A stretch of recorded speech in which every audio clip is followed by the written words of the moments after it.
Hello and welcome back to the UKEL. It's day 2, week 2. Psych! We're bringing you back some replays because we can't trust the client right now. So we're actually going to pause that. We're going to go to week 2, day 1. I'm going to show you the 3 games that you didn't get to see on that blessed Monday. I believe it's Monday. I'm starting to lose count of days. But bear with me right now. We have to go through what did happen. But before we do all of that, I'm going to introduce you to my desk, the people that are running the day with me. They get to spend all the time listening to me and a little bit about what they think as well. But welcome in Tempura and welcome in for their first time, Nami. Hello, welcome to the show. Hello, thank you so much. Honestly, I'm so excited to finally be part of this. It took me so long to finally be here, but at least it's happening. So yeah, excited to see the drafts that these teams will be bringing, because I've seen some very interesting things in the past days. Yeah, I don't know if interesting good or interesting bad, but Tempura, what's your make of it so far? It's been a fun tournament. You know, I don't think anyone, even at tier 1s, figured out the new patch like completely to fruition. And we're seeing slightly different takes down here in the UK. And I'm enjoying it so far. It's been fun to see the tournament back. I wish like technical issues would just buzz away, because we're quite far behind now, realistically. But I'm enjoying it all the same. But it's all good, you know? We'll make it happen. It's the UK. Yeah. Things just go on. But we got to talk about what has happened so far in the streaming of this week's matches, which was that we did see DMG taking on Verzik and DMG picking up their first win of the split. So they have stopped being defeated. They have now picked up a win, and we will see if they can keep that going on to next week's show, or actually if we do replay back week 2, day 2. But with it being said, we're going to continue with week 2, day 1's activities, and we have a pretty stacked lineup for you. 3 games, all with a lot to play for, and we're starting off with Venom Crest versus Paragon. Venom Crest, if you've ever watched UKEL, you'll know, have done pretty good in this tournament. They are kind of winners out here. Paragon, big words, not so big actions. Bark definitely bigger than the bite at the moment, but we'll see if today can change it all. But let's have a look at the teams. Let's bring this one up. Let's talk about... Ooh, do we talk about Venom Crest? Do we talk about Paragon? I'm going to let production decide. Bring me a team, and we'll have a little chat. We're going to have Venom Crest in first. Oh, never mind. Never mind. Psych, I've been done. Paragon, previously Ex Machina from Division 2, uniting with their rival organization and try and take the best of both forwards. Team Atopus Nepix, Eden, Lasp, and Drippy Darren can play a mean bot lane. And in collaboration with Coach Rob, we have seen a definite style on the meta.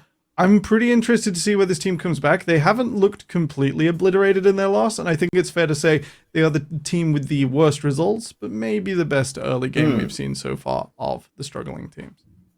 Yeah, definitely had some close games. It's not been a wash, which is interesting. I do want to highlight that obviously Drippy Darren is in now for their support role. They've moved Team Atopera up to the top lane, so they have had a bit of a switch around. We'll see if that changes their luck, sees if that changes their fate. But Inami, you've probably seen this team at least once. What are you kind of thinking about how Paragon have been playing so far? Honestly, because it's a best of one, it's kind of hard to tell, because you can always surprise your enemy team, especially since it's a new patch as well. So there is always that a little factor of like surprise that could come in. And I think that we may see even more of it right now with this change of the support going in top lane and then having the sub in the support play. So excited to see if they will bring something new this time, and if will they be able to finally close the game. Now, I've got an even bigger question. And we're going to go to you, Inami, first again, and then I'll get Temporal's take, because I need to hear both your opinions on this one. Paragon, obviously coming in, not picking up wins. They've had some tough games, but it's been close. But I want to talk about the drafts. What are you thinking about the draft so far? Because I'm not going to lie, Aurelia, Kindred, Azir, Aphelios, Melio, it wasn't a winner for me. But maybe, Inami, maybe you have a bigger idea on this one. Well, I like Melio pick, but then again, I feel like it's... People are still trying to discover what works in this patch, so it's hard to even tell. I feel like we've seen some Carthage jungle almost working. We've seen like some very different picks come in here and there. We've seen Brand. Also, we've seen a lot of Karma, so anything can actually happen. So while I'm not a big fan of the drafts, but also I respect that they're trying new stuff, especially since it's a best of one new patch. So yeah, go ahead, discover. Yeah, absolutely. It's the most important thing to try and push that envelope. And I think that there's sort of the two edges of that style that you've mentioned that they failed on. The Aurelia is like super ego and was a little bit too much. Or like you could have done Jace if you really wanted to put the damage out. and respect the Gnar in lane. And on the other side, we've had like our Karmas who didn't quite like go as the pick should into the mid game, like quietly knowing that it's going to be bigger. They tried to like force too much. They tried to abuse the strength of the pick before it really came into its own.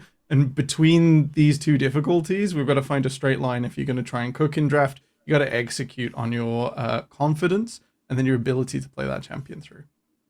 Yeah, and I think they definitely showed it, right? We got to see the start of the game of Paragon versus... I've completely forgotten who they played against now when they did that draft, but it was... Let me scroll up ever so slightly in my notes, and it was against Lions Creed. It was Paragon against Lions Creed, and they drafted quite egotistically, right? We said it seemed a little bit solo queue-esque, but they actually were leading in parts, so we were like, yo, whoa, we're actually going to be all proven wrong, but unfortunately, it didn't happen. But you know what? Like Inami said, keep doing you, Paragon, you know? Don't listen to old man J-Real. Do some new stuff, do some fresh stuff. Get out there, make your plays, and make yourself a statement, right? Because at the end of the day, it's still only week 2, day 1, right? There's a lot of UKEL to still go before we even get close to playoffs. So this is where you make the mistakes. But anyway, talking about mistakes, one team that hasn't been making too many is Venom Crest. Let's bring them up. Let's talk about them, because this team... I feel like they're just going from strength to strength. They were strong last, now they're strong again. They're bringing back Bartoldi and Fastleg. They got some new players in, and Temporal, they're kind of still just whipping it up. Absolutely. You know, I looked at this roster on paper and I was like, I'm not sure 1 or 2 of these people are at the start of the season. And in 2 games, they've taught me, they've reminded me of how good they were last season. Bartoldi and Fastleg make their return and were 2 particular highlights of the Venom Crest roster, in my opinion. And in the top lane, get Kenji. I thought it was, you know, it's a bad meta for Camille. We might have a bit of a struggle here. Absolutely ripped his opponent to shreds on the pick in game 1, despite champion being in a rough state after the preseason patch. And Roskilde and a freebie have left nothing on the table. No weak points to be seen on Venom Crest. If they're going to see a challenge, I'd like to see where they fall apart. Fastleg has held his bottom lane together. Bartoldi been big on objectives. I don't see a weak point so far for the Venom Crest roster. Yeah, and Inami obviously... Oh yeah, go. Yeah, I just wanted to mention like a player that he also talked about that I would like to focus on most as well is Kenji. He's been like phenomenal in the past games, and even in last season, he's one of the players that like I kept in mind ever since. And also going against a player who also plays Bruiser, so I think that's maybe given him some kind of advantage in this matchup as well. No, definitely so, right? Has played the Yone, has played the Camille, feeling pretty good. I like Venom Crest setup in general, right? I feel like I've always kind of liked this team a little bit because they play some very classic League of Legends, you know? They got the tank slash kind of setup person in the jungle, then they play a bit of aggression on the top side, they got that AP in the mid, and then they play that bot lane, very classic, you know? Obviously, they did pull out the Ashe as well, but I feel like new times do give a little bit of a new shift. But they've also stuck to their guns, right? They haven't played loads of different champions, obviously only 2 matches to talk about so far, but the mid and the ADC have played the same pick. So I do wonder, is there a world where Paragon kind of switch up the bans to maybe target those ones, Temporal? I think with their support coming in, that might not be the worst idea. You know, you have maybe a hidden strength, something you've not shown yet in your first 2 games that you can try and attack fast-legged with. You'd probably take the Rakan out. The ability to engage, disengage, and have that freedom around fights has been a strong point of his, particularly in these first 2 games coming back from last season. Maybe dropping things down into a tank versus enchanter would be a decent way to attack the draft. It sort of depends on Venom Crest to play into that with their first few bans. Not sure if they'll invite such like a highness, like multi, like say 5 bans bot lane. You start to really get down into like specific 2v2s. We'll see if they get there. I doubt it though. We'll have to see, right? I'm definitely excited for this one. I feel like this is really kind of throwing you into the fire, though, if you are Paragon, right? You're trying to pick up your first win. You're now playing Venom Crest, who have been undefeated and looked disgustingly good against Belfast Storm in day 1. They looked very strong in day 2. It just feels like they are kind of the top team at the moment, with the exception to maybe RUD you could potentially talk about as well, being a contender. But who knows, right? Are we going to have Venom Crest be the new Tempest? We'll see if that happens, right? But either way, Inami, what would you say is kind of like the maybe weakness of Venom Crest that you could potentially open up? I feel like it's hard to play on the weakness of Venom at this point because they've shown that they can be very consistent. I think like they just have to play their own game in a way. Like the meta is shifting so much. You can play anything bot lane. You can play anything mid as well. So as long as like you're able to take probably like pick up those strong picks like Karma in mid lane or maybe top, or even like being able to play her support as well. So maybe taking those strong picks and being able to also close the game, because we've seen them having a decent early game, but they were never able to close the game. So I feel like it will come mostly to even individual plays and also not losing your mental in game, maybe. Okay. Crucial. It's important. But with that being said, I believe it is time for the draft. Production, if it's not, then do correct me. But I feel like we should be pretty close to being underway. And one last question while we do kind of get ourselves into that draft, then probably we can start off with you, and then even Nami, you can kind of get in after. But what are you kind of expecting in terms of champions? We've seen the Corki kind of rearing their head. We've seen Karma being banned a lot. Are there any other picks you may be looking for, Temporal? I guess we'll spot how afraid Paragon are of Kenji if there's a Camille ban coming through. If we're going to start knocking that one down on top side. Champions-wise, Lilia, I think, just huge on 14.2. Anything that can clear the grubs with AoE damage and not expose themselves has done well in solo queue and tier 1 all the way through. Maybe a Nocturne. Bartoldi's Gragas sometimes might draw a ban here, but I don't think it's the biggest favorite in the new season. Probably some of those particular champions. Going to see where Venom Crest maybe doesn't want to face up against a Draven in the bot lane, maybe a little less chaos, and where Paragon feel most threatened. Okay, and for you, Nami, anything that you're expecting that we haven't seen, or maybe something that's returning that we are seeing a bit? Honestly, as long as we're not getting like again a Corki Azir matchups, I'm fine with anything. I hope to see maybe like my name in title. I hope to like see some Nami gameplay with Delusion. I feel like it's pretty strong right now, and you can quickly abuse lanes. But then again, like with supports being able to be like literally anything from engage to mages to like Senna support, like you can expect anything at this match. So as long as we don't have Azir and Corki, I'm happy. Okay, well, here we go. Let's bring up the draft. We will say, because this is a replay, we're going to get the draft finished. So we have all the picks right here. We're not going to get the kind of craziness that is draft and kind of picking all that stuff. Obviously, it is flashing right now. So you at home have to pause the screen to find out what they're going to pick, right? But without that being said, we can kind of decipher it as it's going down. Paragon is Jace, Brand, Karma, Xayah, Rakan. Let's talk about this one first without even considering the other team. Are we feeling better about this one, Inami, or are you saying there's still maybe some questions? So while I really like the Karma, I really like the Rakan Xayah on the bot side, but also I feel like Ashe can easily punish these picks, and they can like easily take the advantage on the laning phase, and that's what they need. They need something to like take them through the early game until Nocturne is 6, until Malphite is able to join in the team fights. But like one thing that's very interesting for me is Genji on Malphite. I expected like to see some bruiser, some high fights on the top side, but he's going for a Malphite. Interesting. Yeah, the Gwen's banned away from him, but I would have maybe leaned towards the Camille here again. Gives Jace tons of trouble. Has been in lane for a long time. The Venom Crest roster really does look to abuse Paragons. I think Paragon early will have picked up this Brand. Once it's level 4, he goes from a mage who's like, no, please don't counter jungle me, into like, oh, you've stepped into my terrain. That was a mistake. Now I'll kill you on mine or yours. Really overpowers enemy junglers. Even the Nocturne, who can block away the stun, doesn't make it through on DPS and actually get through the Brand. With Veigar, Malphite, and Ashe, and the Ezreal over the top to like layer that damage through, Venom Crest have the superior side here. They really should be blasting through Paragon. You'd be like, but Xayah ultimate away. If the Calm is gone, if the Brand's gone, that Xayah has no front line. If the Xayah gets hit by One Piece, she should not be able to escape the CC layer before she is well and truly dead. Even if you jump into the air, once that Veigar ultimate is locked on, it's good now. Yeah, and I will say, it's kind of what I talked a little about with Paragon in the last time that I was on the desk for them, which was week 1, day 2. And again, they're just not really giving that much engage option for themselves. Like, I know they have Rakan, right? They can shield Rakan and he can kind of go in. But at the same time, it's like they don't have any sort of like long range engage. And also I feel like, yes, they can definitely kite back, but do they have the opportunity to kind of start a fight at their own cost, right? Can they whip up the fight? Whereas if we look at the other side, right, they have the Malphite.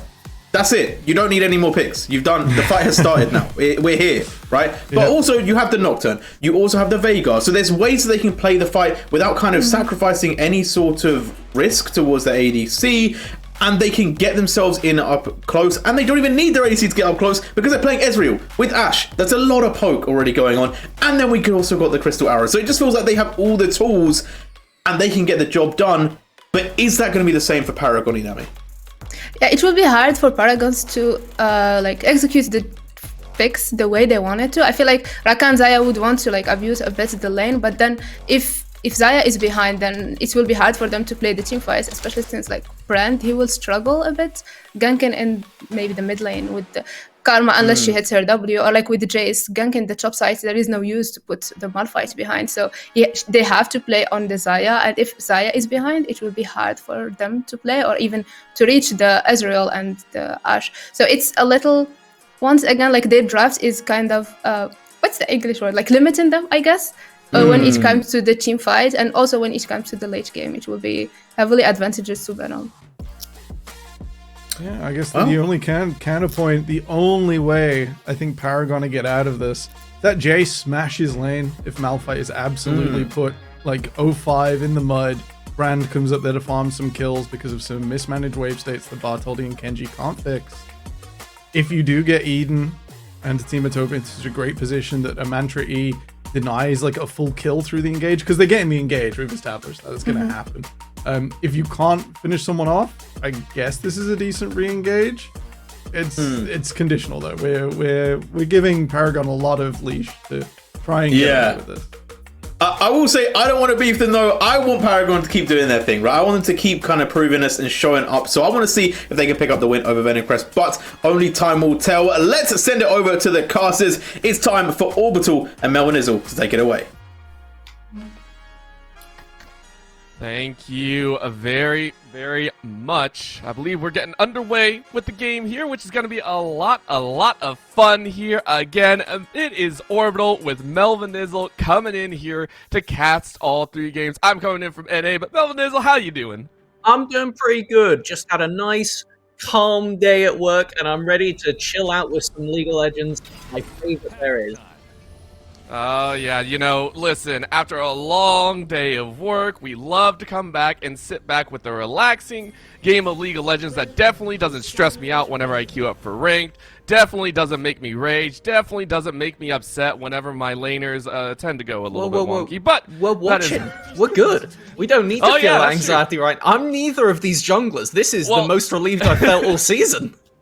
Well, here's the problem, is one of my favorite champions is currently on Venom Crest's side. It is my favorite Veigar, so I'm a little bit scared. If this doesn't go well for Venom Crest, I'll be very, very sad. Also, that is, I want to say the 3rd best skin, the best skin of Veigar, by the way, I will contest anyone, is Bad Santa Veigar, but the Shamrock is also pretty good. Either way, though, getting into this game, the devs set it pretty dang well, I think. With Venom Crest having kind of an overwhelming firepower, with Paragon, it almost feels like they built this draft like a net to almost catch the engage, right? You take a look at the Karma, you take a look at the Xayah.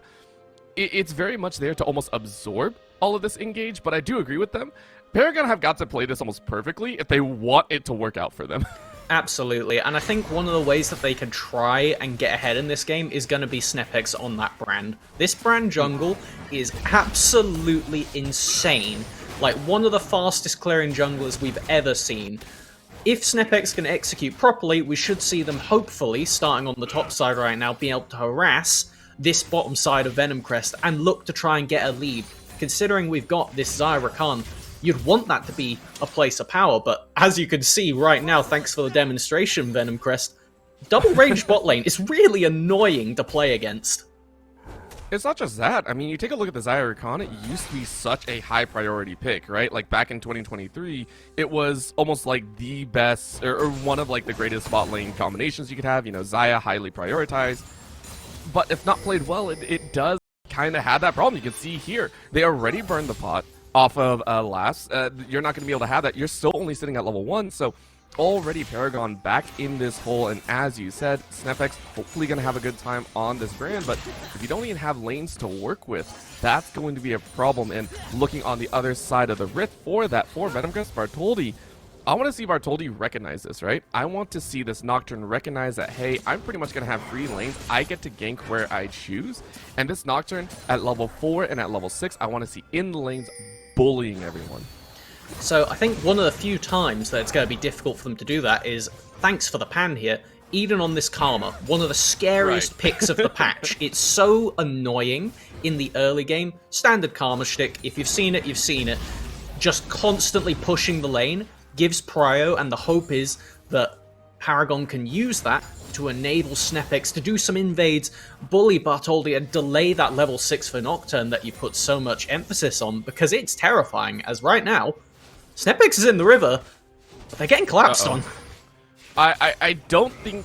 Snepex should kind of feel this out. You know the bot lane roamed up, so, I mean, you lose out on the Skeletal, not the worst thing in the world. However, this recollapse might be a little bit different. Did you grab it? No, you did not. However, a multi-sun goes down on Bartoldi. Now a jump in from the Rakan, and they're going to try and fight it off. Good damage goes down. Bulbasaur actually rooted up. This might be first plus, and it is given to your primary look there. Snepex grabs first blood. Absolutely, chef's kiss. I think that Venomcrest got a little bit too overconfident walking in the river like that. We were talking about how irritating this Ashe Ezreal is in lane. As soon as you get an engage, nicely done from Drippy Darren, you could see how quickly these two fall apart. It's now going to be a case of, we see Snepex has converted that into second crab, so they will at least be able to secure this one. Now, they're kind of just waiting about on top side. Tim's going to be just vibing with the Malphite, and there's not much for you to really do. I mean, you're chilling, right? And the fact that you're even sitting on a ward, which I think you can assume, right? You are going to push it out. You are going to get Timatoper a good recall timer. And Timatoper is doing okay. You know, we talked about the difference. You know, you want to use this chase to try and bully out the Malphite as hard as possible. But at the moment, Kenji, someone that we know as a heavy bruiser, is doing okay, right? You're only down about a wave, which in this matchup, I feel is a pretty big win. Problems now arising as Eden has had free time to farm up, forcing Roski to go ahead and use that TP to get back to lane. So little bit of a TP advantage where that now puts Paragon in favor of the Grubs. And this is perfect conversion using that early prio. If you're not getting these with the Karma, there's a problem. I'm very curious to see if Venomcrest is going to try and match by getting that first Drake. It looks to be the case that they're collapsing on it. And there isn't really anybody for Paragon that can collapse. That's fine, as long as you can leverage these grubs on the second respawn.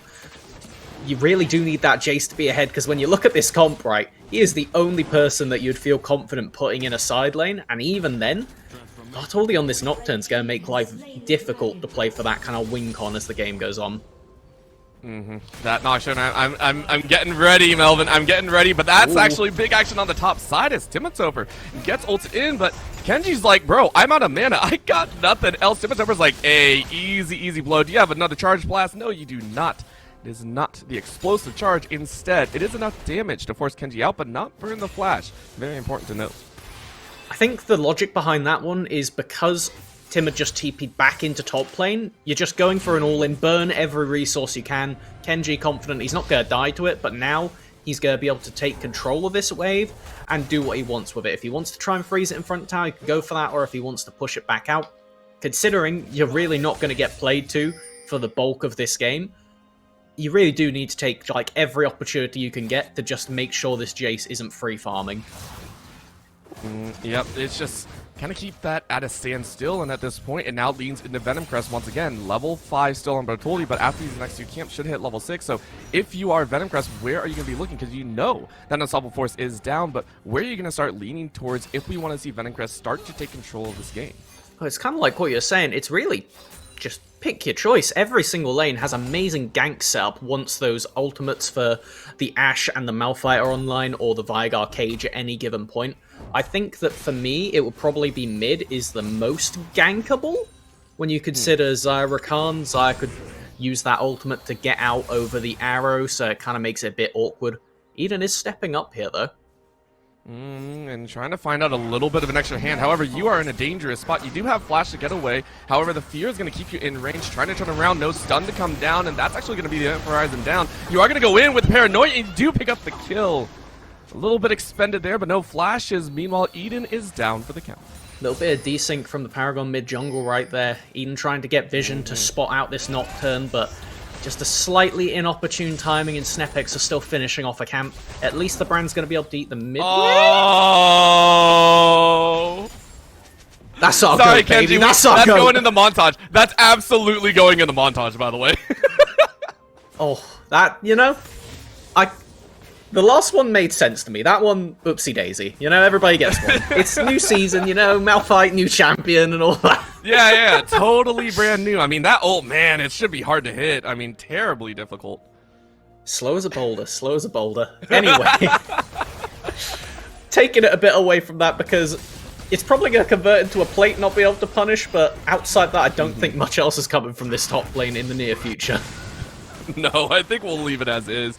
And Timotopper, at this point, you are just trying to expand that lead. So every time that ult is used, I do expect Timotopper to push, try and hard kind of commit there. Meanwhile, on this bot side, Snepex, round 2 with this Scuttle is able to pick it up for free. No one else really there to challenge.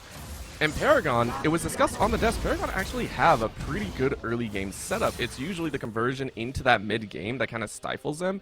And I am worried about that here as well, right? You're taking a look at Paragon. It feels like they're getting small incremental leads in certain lanes, but it hasn't really been able to be focused on, right? We're not seeing that kind of force into the mid game. Bot lane is still kind of a little bit lagging behind. Last and Drippy still trying to find kind of their own win side. And so Paragon, I mean, is this really a composition that we want to see kind of stall out, even though it feels like they have advantages on top of mid?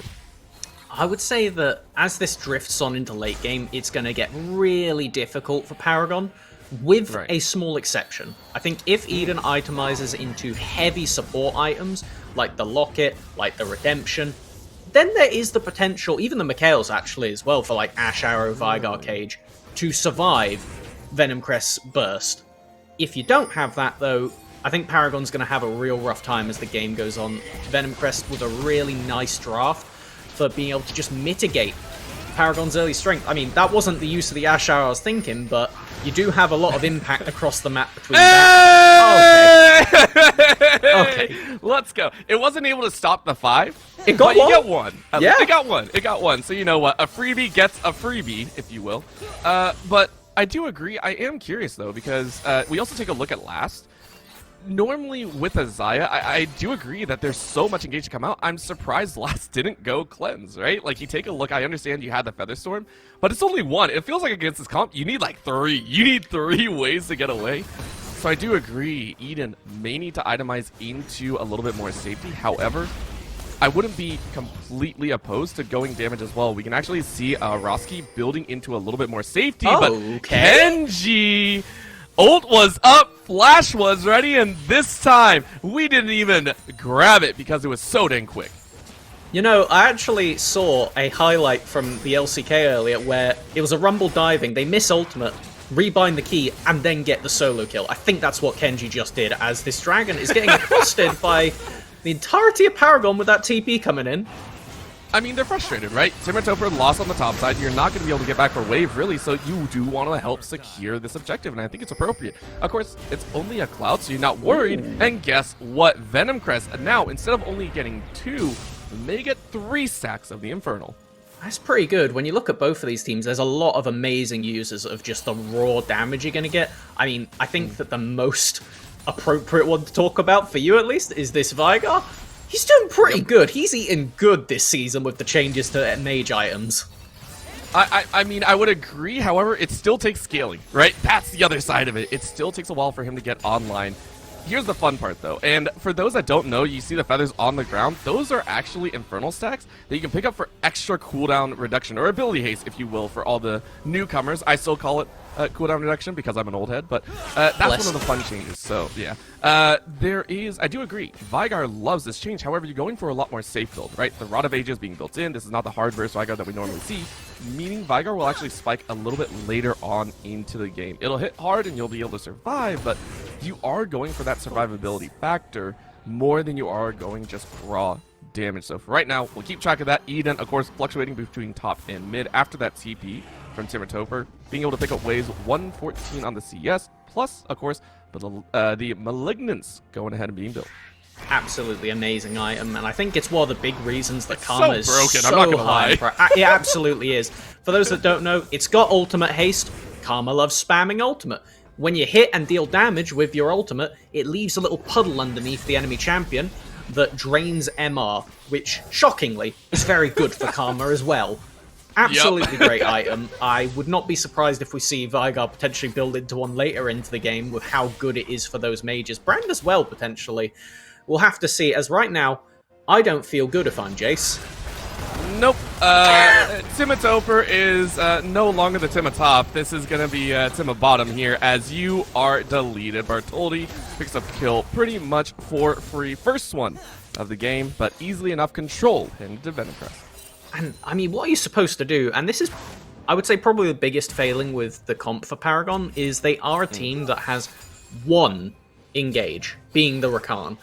Everything else kind of just needs to win the neutral, which you don't get to do when Venomcrest have such amazing force tools. Hold on. Good damage, good prediction, waiting for that burn, and it is going to be enough. A final auto attack? No! Oh! Roski! We talked about the tankiness, the Rod of Ages is finished, and the tank works out as Snepix and Eden throw everything except the flash from the Karma, and do not get the kill. I have never seen somebody survive because their Rod of Ages has a single stack on it. That is exactly what we just had happen. Oh my goodness. I was wondering about the tank, but it works. I was wondering about the tank. I wanted more burst, but it works. You stay alive, and that's what you're talking about. Roski being able to soak up this presence in the mid lane, survives the gank, it doesn't give anything over to Paragon. And when you look at how Venomcrest kind of play this game, it is with this itemization from the Veigar and generally how their comp, if they hit one person, they want to kill that one person. And then from that point on, they just play off the Ezreal poke, Ash Peel, the Veigar cage, and you just will go slow after getting an instant advantage. Paragon approaching this objective, but Snepx caught in the cage. Taken down to about a quarter, which isn't bad. You're not dead, but it's still going to give control over to the side of Venomcrest. However, if they're not careful, this could be dangerous. Bulbasaur now roaming up, and that's going to be an ult in the middle. Snepx says, ah, crap. I got ulted. Rest of the team now here for Venomcrest as they're fighting over this Herald. Paragon trying to draw it out, but it is not going to be drained enough. Instead, it's going to sit at 2k. Venomcrest should pick that up, and Paragon are going to leave with nothing. Very rough. This is the one Rift Herald of the game, and the question is, where are you going to chuck it? I would say, generally speaking, we've seen teams struggle to really get a lot of value out of this Herald. I would say the best we see at the moment is getting 2 tier 1 towers by drifting it from mid to top or bot respectively. Outside that, it's not very often we see Shelly knock down 2 towers in a single lane anymore. Yeah, I would agree. It's which is surprising, right? Gone are the days of being able to basically open up an entire lane for free with that Herald. For right now, though, an opportunity might arise. We were talking about those situations where it does occur, and this dragon might be it, right? If Venomcrest are able to grab a significant amount of kills, grab the dragon just afterwards, Paragon, I don't think, really have a force to deny a multi-man push with this Herald, so that's why we can already see the positioning. Timatopper does have that TP, so maybe it can help out, but Paragon do not want to give this one over for free. Control over the Laps and Trippy, as they're about midway of the lane, but that's a give. Paragon going ahead and saying, we can see this Drake, we can't really fight it, we'll just give it over. It's just one Drake. Venomcrest, get an Infernal for free.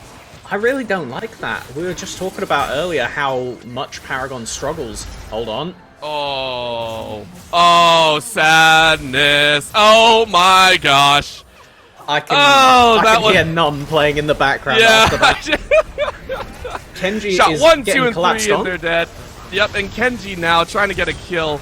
I don't think you're going to get it. A final shard is not going to land. Kill goes away as Snepix, and Timatoper gets some revenge. It'll take about 30 seconds. Give it a while. The rock is pretty hard. Hey, the steal by Timatoper. Meanwhile, in the mid lane, we're seeing an exchange of blows. We were talking about that Riftgel getting some value. You get one tower in the mid, and for an exchange, that's a 1-for-1 kill trade with a tower in the mid. So Venomcrest come out massively ahead. Oh, I think this could get even worse, though. Last is sat alone. They have ultimate and summoners, but massive numbers advantage for Venomcrest if they want to do anything off the back of this. Not really a wave to work with, though, so I don't think they want to exchange. They also know someone should be coming. Not Drippy, but Snepix behind the lines, so I think it's appropriate. You go ahead and hold. Top lane tower was exchanged. So, as much as we were talking about Roski and the rest of Venomcrest getting a lead in mid, first tower goes away, but towers are even up across the board. Very nice. Generally, we built up the expectation of this game right now that Venomcrest can comfortably play the waiting game. I think that the biggest silver lining we've got right now is that for Paragon, Tim did pick up that kill onto the Malphite. The shutdown accelerated up to 2 items now, which is going to be so important. When you pick up all those grubs early, which Paragon have got 5, the biggest benefit that's meant to do is enable split pushing. I mean, if you ever do get to hit a tower, you should be killing that tower. So now, I think for Paragon, while we're in this almost neutral game, while Baron is still about a minute and a half away before the next dragon, I want to see some resources dedicated to getting Tim safely into a side lane, being able to hit tower, and then having people waiting for the inevitable collapse of Venomcrest to punish it. Right? It's just, this is the cascading effect of this game, right? Like, that is, Melvin, I think you hit it right on the head, and the fact of the matter is, Venomcrest are never going to be scared of an engage. Well, I say that as a freebie is kind of alone, trying to jump away, does get the arcane shift away, and flashes over the wall. That is a fat flash, and it works. Now on the top side is a fight instead. Bartoldi says that's how you pull off a gank. Easy kill, draws the TP, and now Snepex is in a little bit of a dangerous spot. I'm not sure if you want to say arrow from all the way across the map under the tower, though, can't really follow up. So exchanges being made just about everywhere, with a freebie being allowed to live. Okay, Venomcrest do appear to be letting this one go. It was a bit touch and go for a moment there if they were going to look for a redive. Definitely have the damage off the back of the Veigar ult, and like you say, it was success on one side, failure on the other where it comes to the ganks.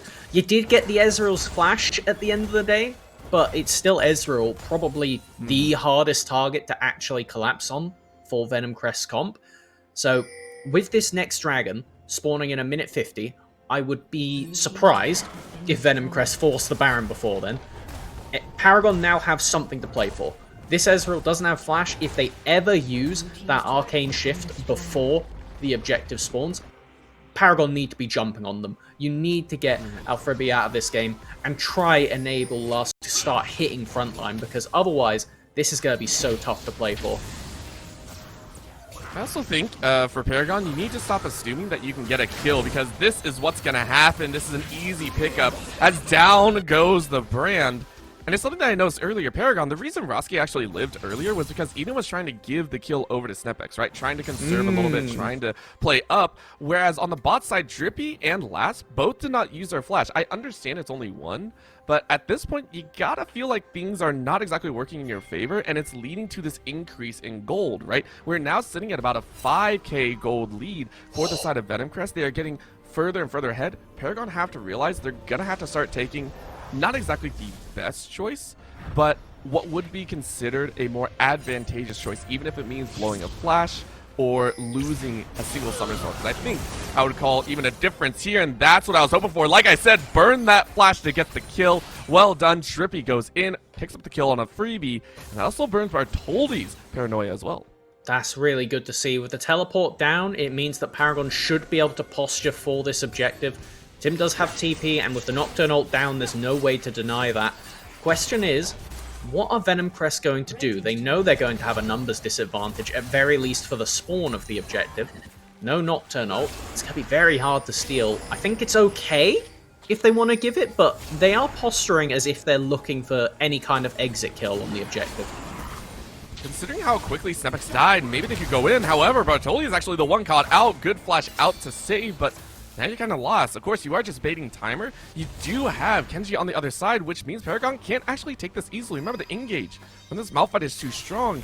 And because Paragon are so squishy, they don't really have a tank, and Timbertober is still on the top side.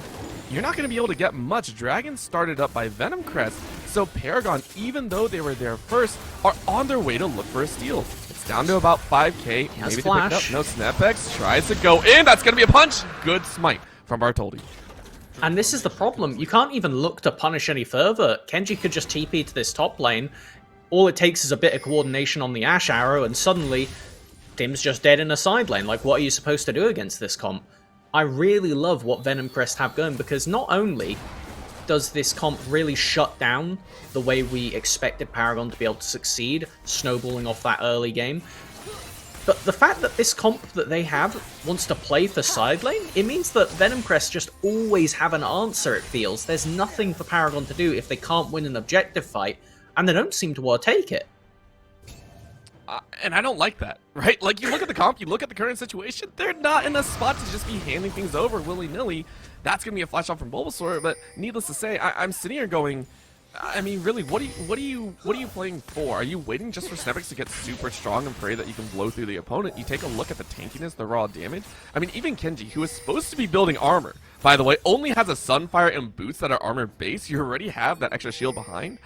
This is a team that you can't afford to wait for, and last, unfortunately, only has 2 items. You don't have that shred factor that normal Zayas in 2023 would have had.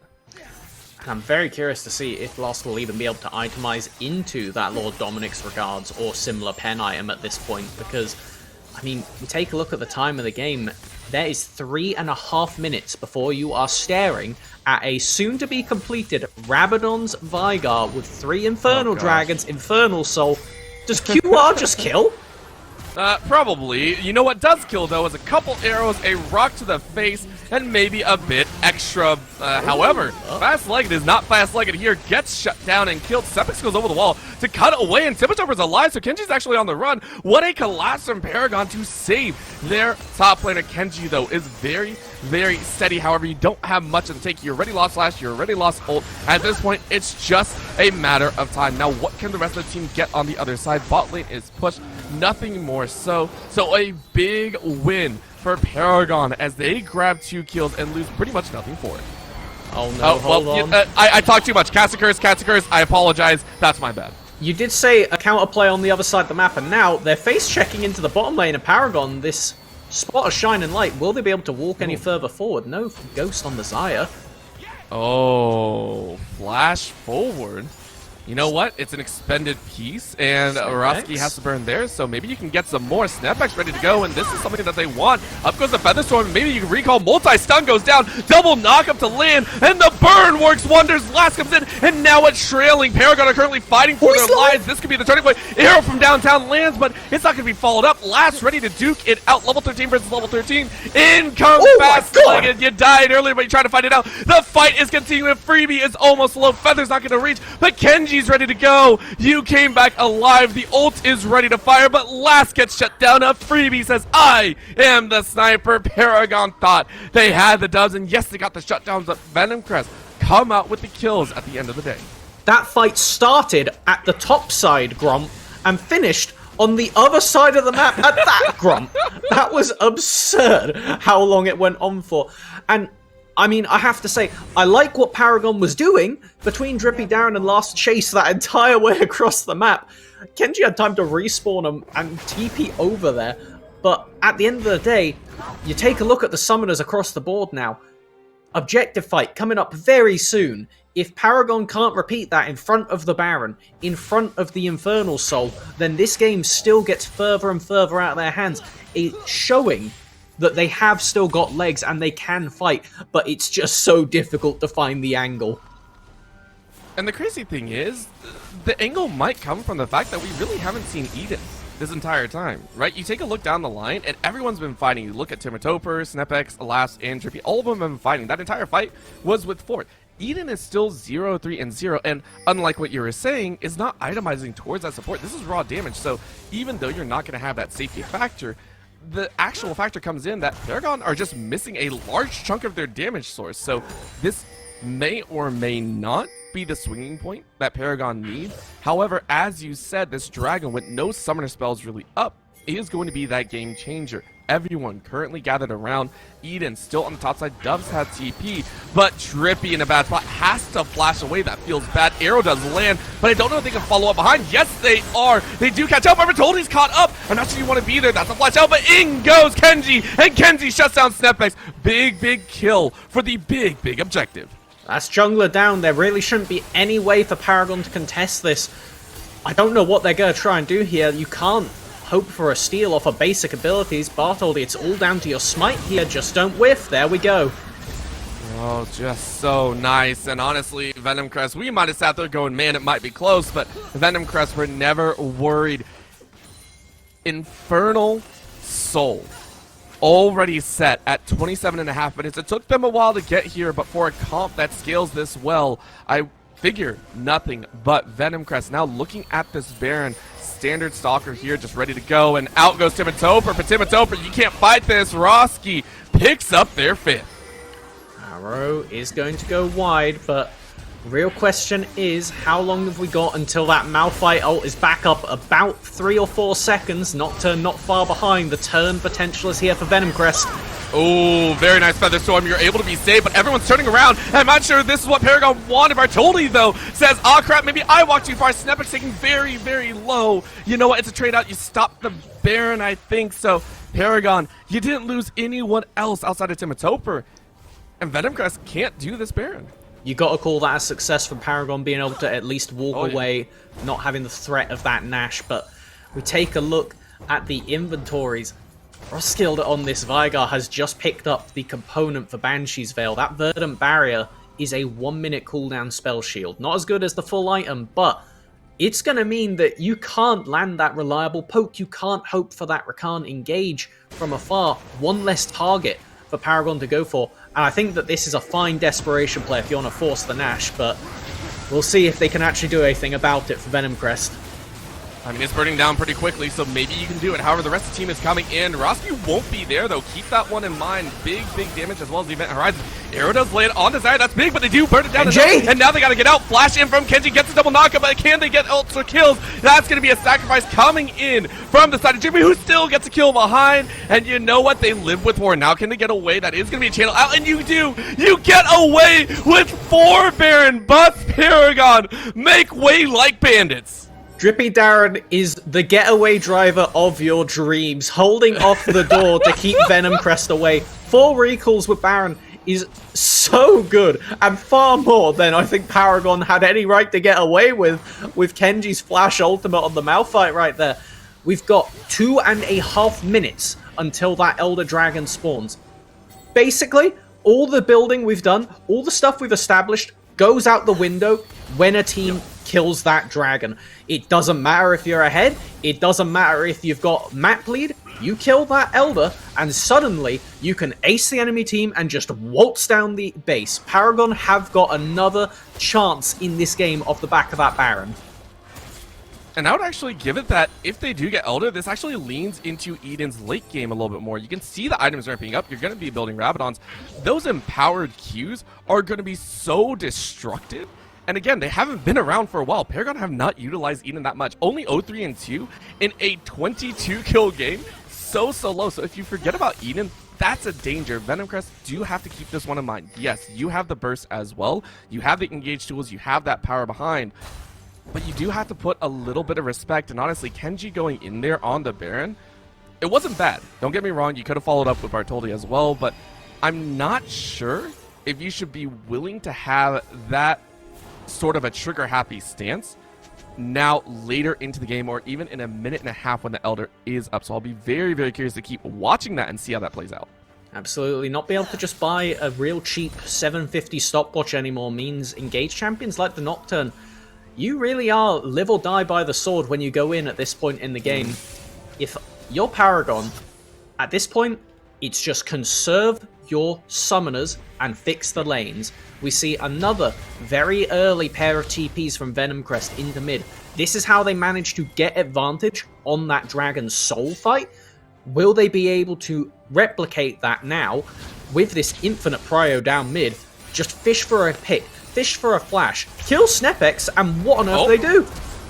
Well, kill Snepex or kill Eden, who again gets away, and that I think is a pretty safe pick. Flash off of Karma, not the worst thing in the world. So Paragon are like, yeah, we got what we wanted. We got that paranoia, which means it's pretty much a frontal assault now from Venom Crest. I mean, how else are you going to get in? So really keeping eyes on this factor. True Shot Barrage. Clearing the way. That's what it was. My brain did not process what was going on there. A freebie. Yeah, I saw that fire backwards. I'm like, bro, that looks like my solo queue games. Dang. That's why they're the players and we're the casters. Yep, 100%. Venom Crest currently sitting off on the waves, though, and now those empowered Shock Blast, by the way, Timotopper, starting to hit a little bit hard. Right now, you're really looking to try and pop that Bubble Shield on Rusty. Bulbasaur gonna have that ultimate back up on the Ashe. Nocturne not much far behind. I think that Venom Crest are just playing a safe game, looking to repeat that process. Eventually, you're going to get through all of Paragon's flashes if you get to repeat it enough times. Oh.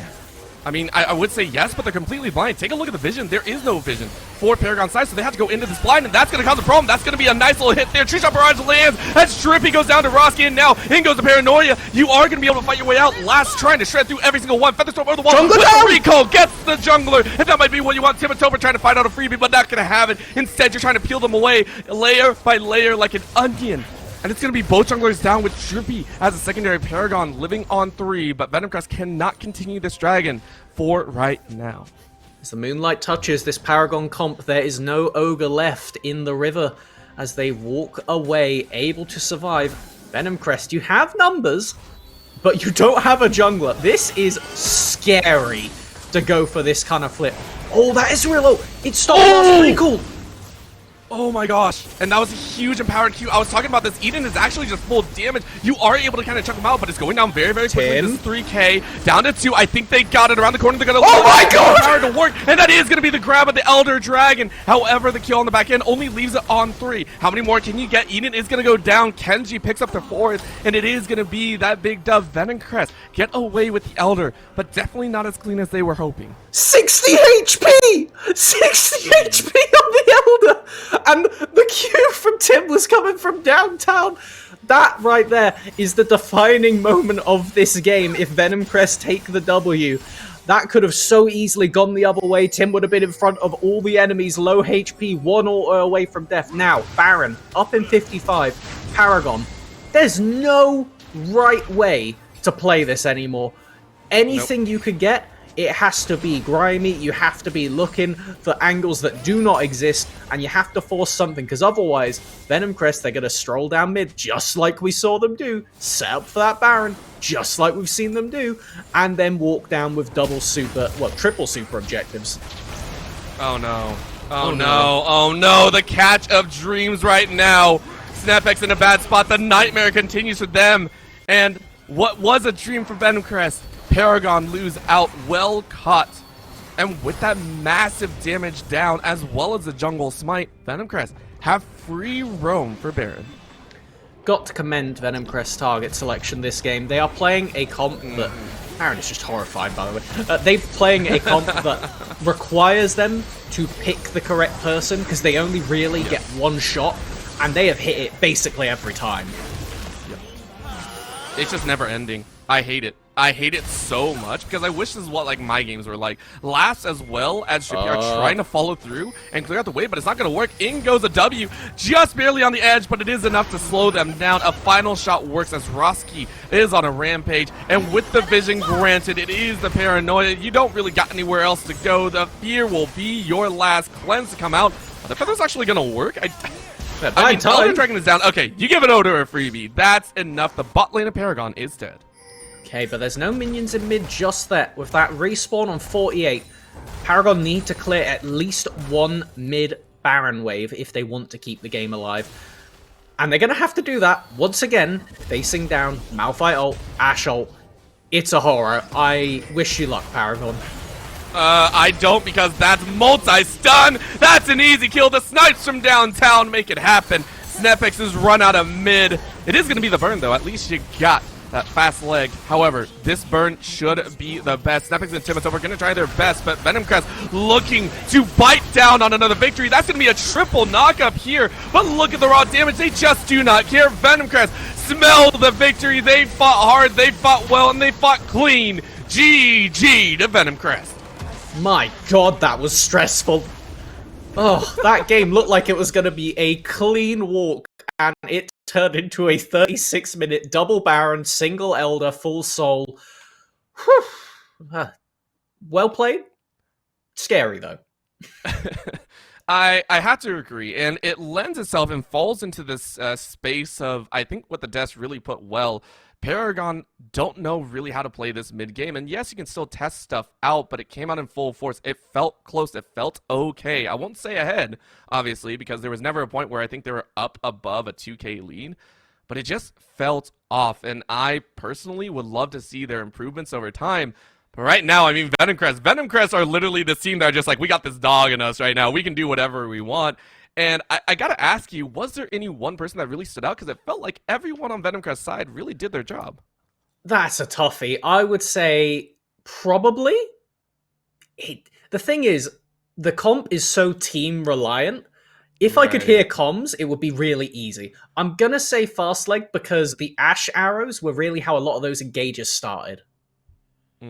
I gotta agree, but let's go ahead and get the Death's thoughts as well, because they are ready to break down that game. Let's go ahead and throw it over to J-Real and our analysts to break it down.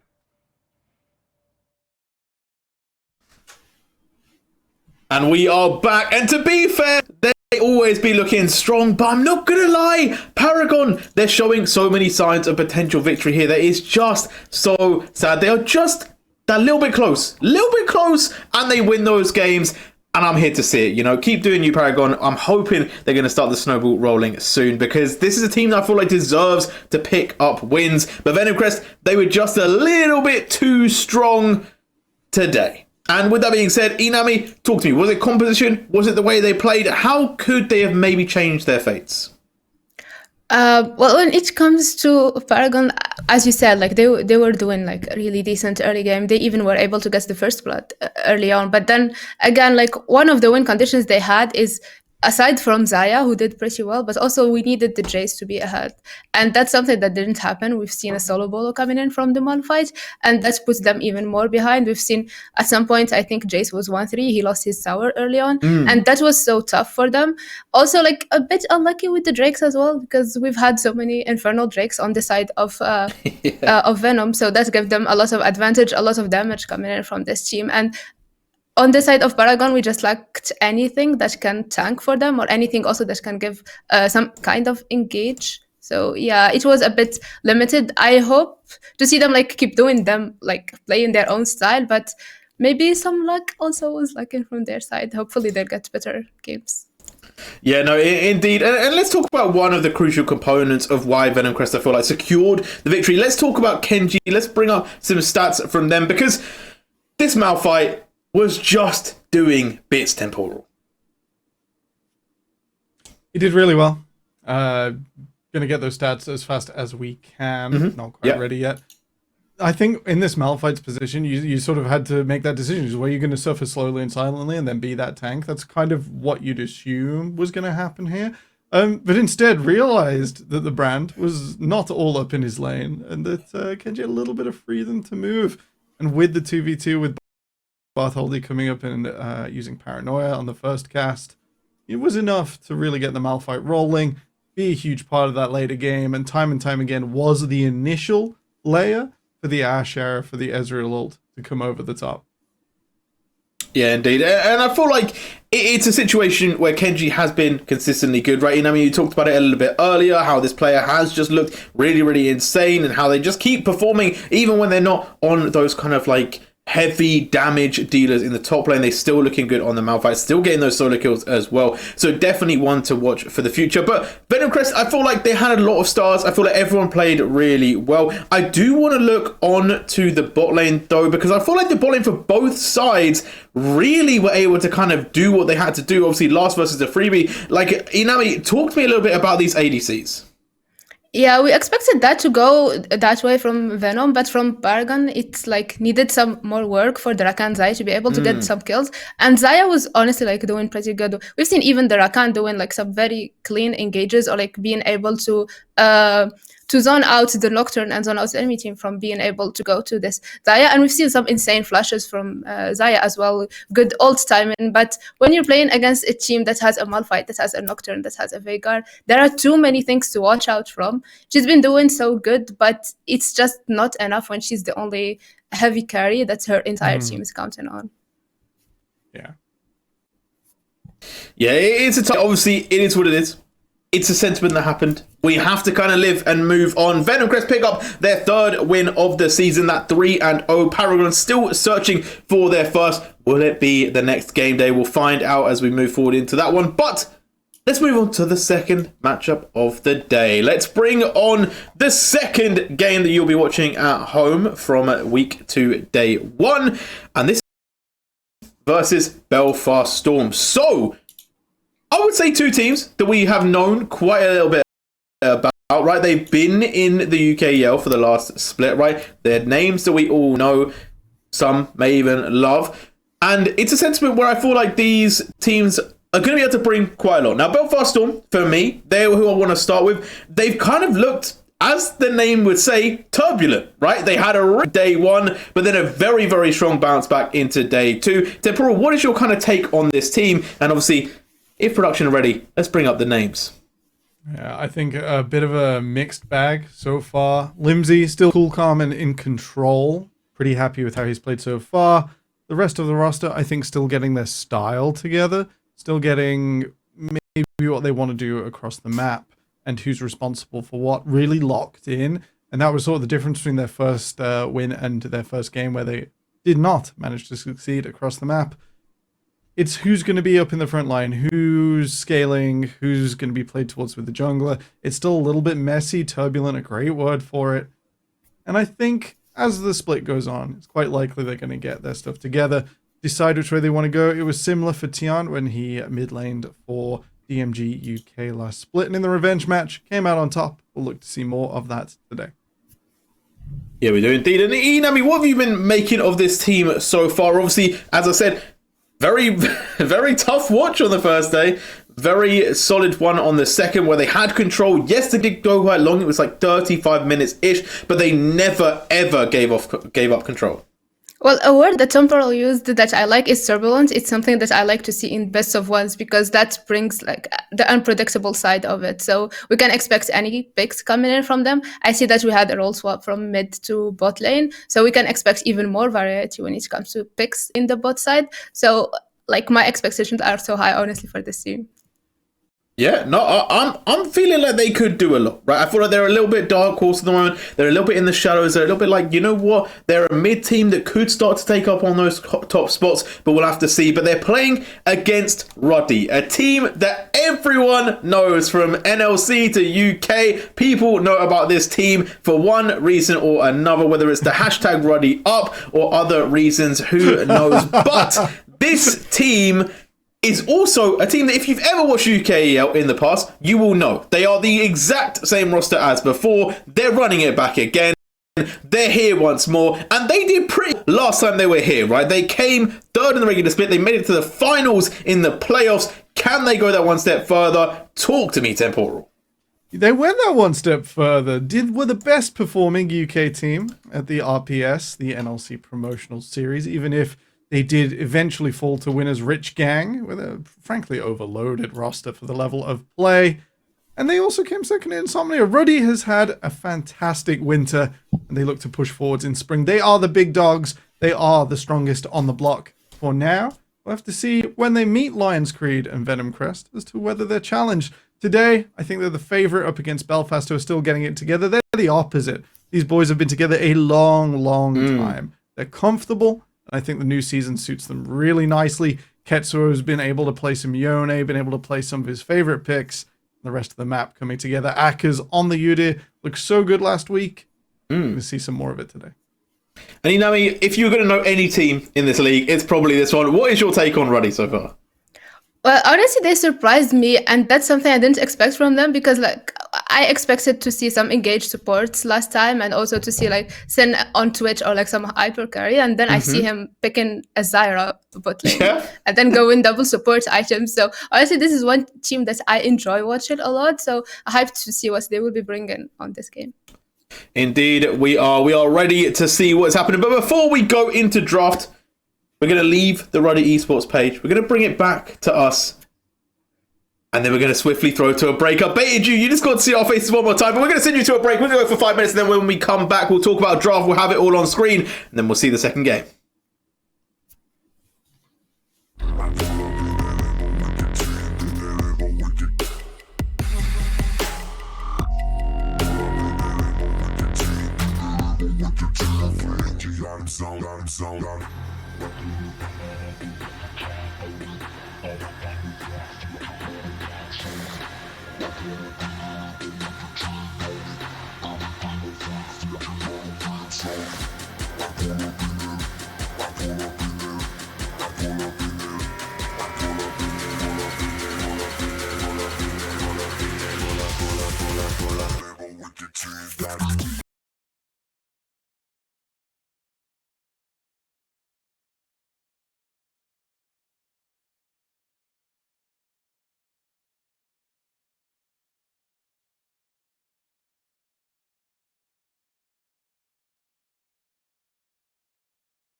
Yeah.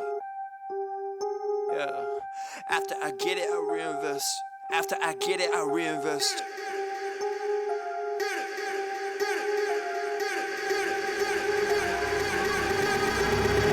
People wanna talk that talk in reality. You have not seen me in action. You think the come up comes overnight. You ain't behind the scenes. Trust me, these things don't just happen. No shade to Gerald, but G's don't come easy when you tryna eat out producing and rapping. I read that contract you sent me to sign, but excuse me, I can't help myself, I'm just laughing. Hey, you tryna cut out a piece of my pie, and I asked you politely, what's it that you offer me? Yeah, I produce all my own beats, and I have no intention of losing my publisher. Yeah, independent individual, boy, I've been eating off passive residuals. Yeah, let's be professional. Thanks for your time, but I had to decline at that principle.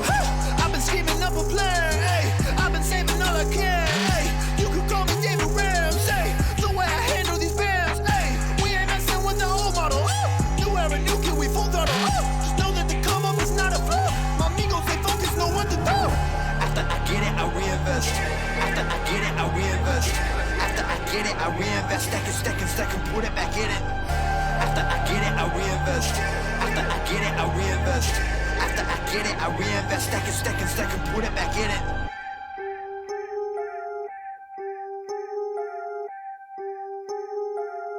Yo, look, I ain't saying that I'm rich, cause if I'm honest, I've never been. But when I look at all these other kids, I feel just a little bit ahead of them. You should know the business is competitive. There's a lot of people that I'm better than. Even veterans ain't got the knowledge I do. I've been reinvesting all I ever spent. Stop pretending like you poppin'.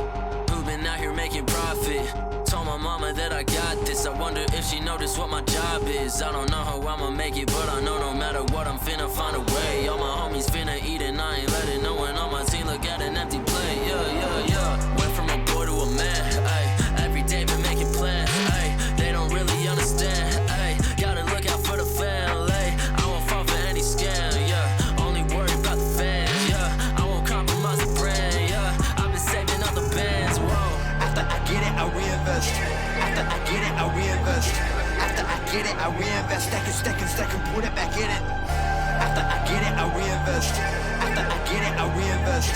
After I get it, I reinvest. Stack and put it back in it.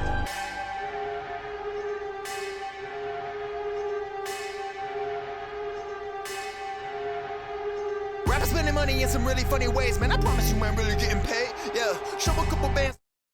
We are back, and we have a couple clips. We have a couple clips to watch, right?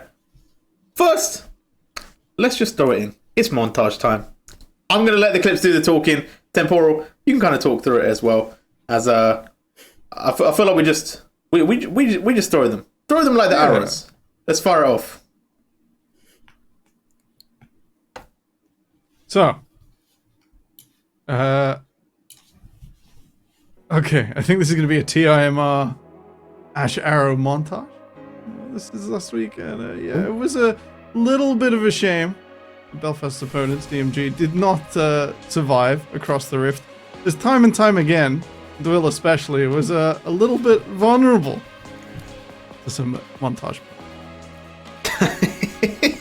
From downtown as well. Like, these are kind of just flying in from left, right, and center. And I feel like, I guess this is the point, right? If you're picking Ash, this has got to be the play.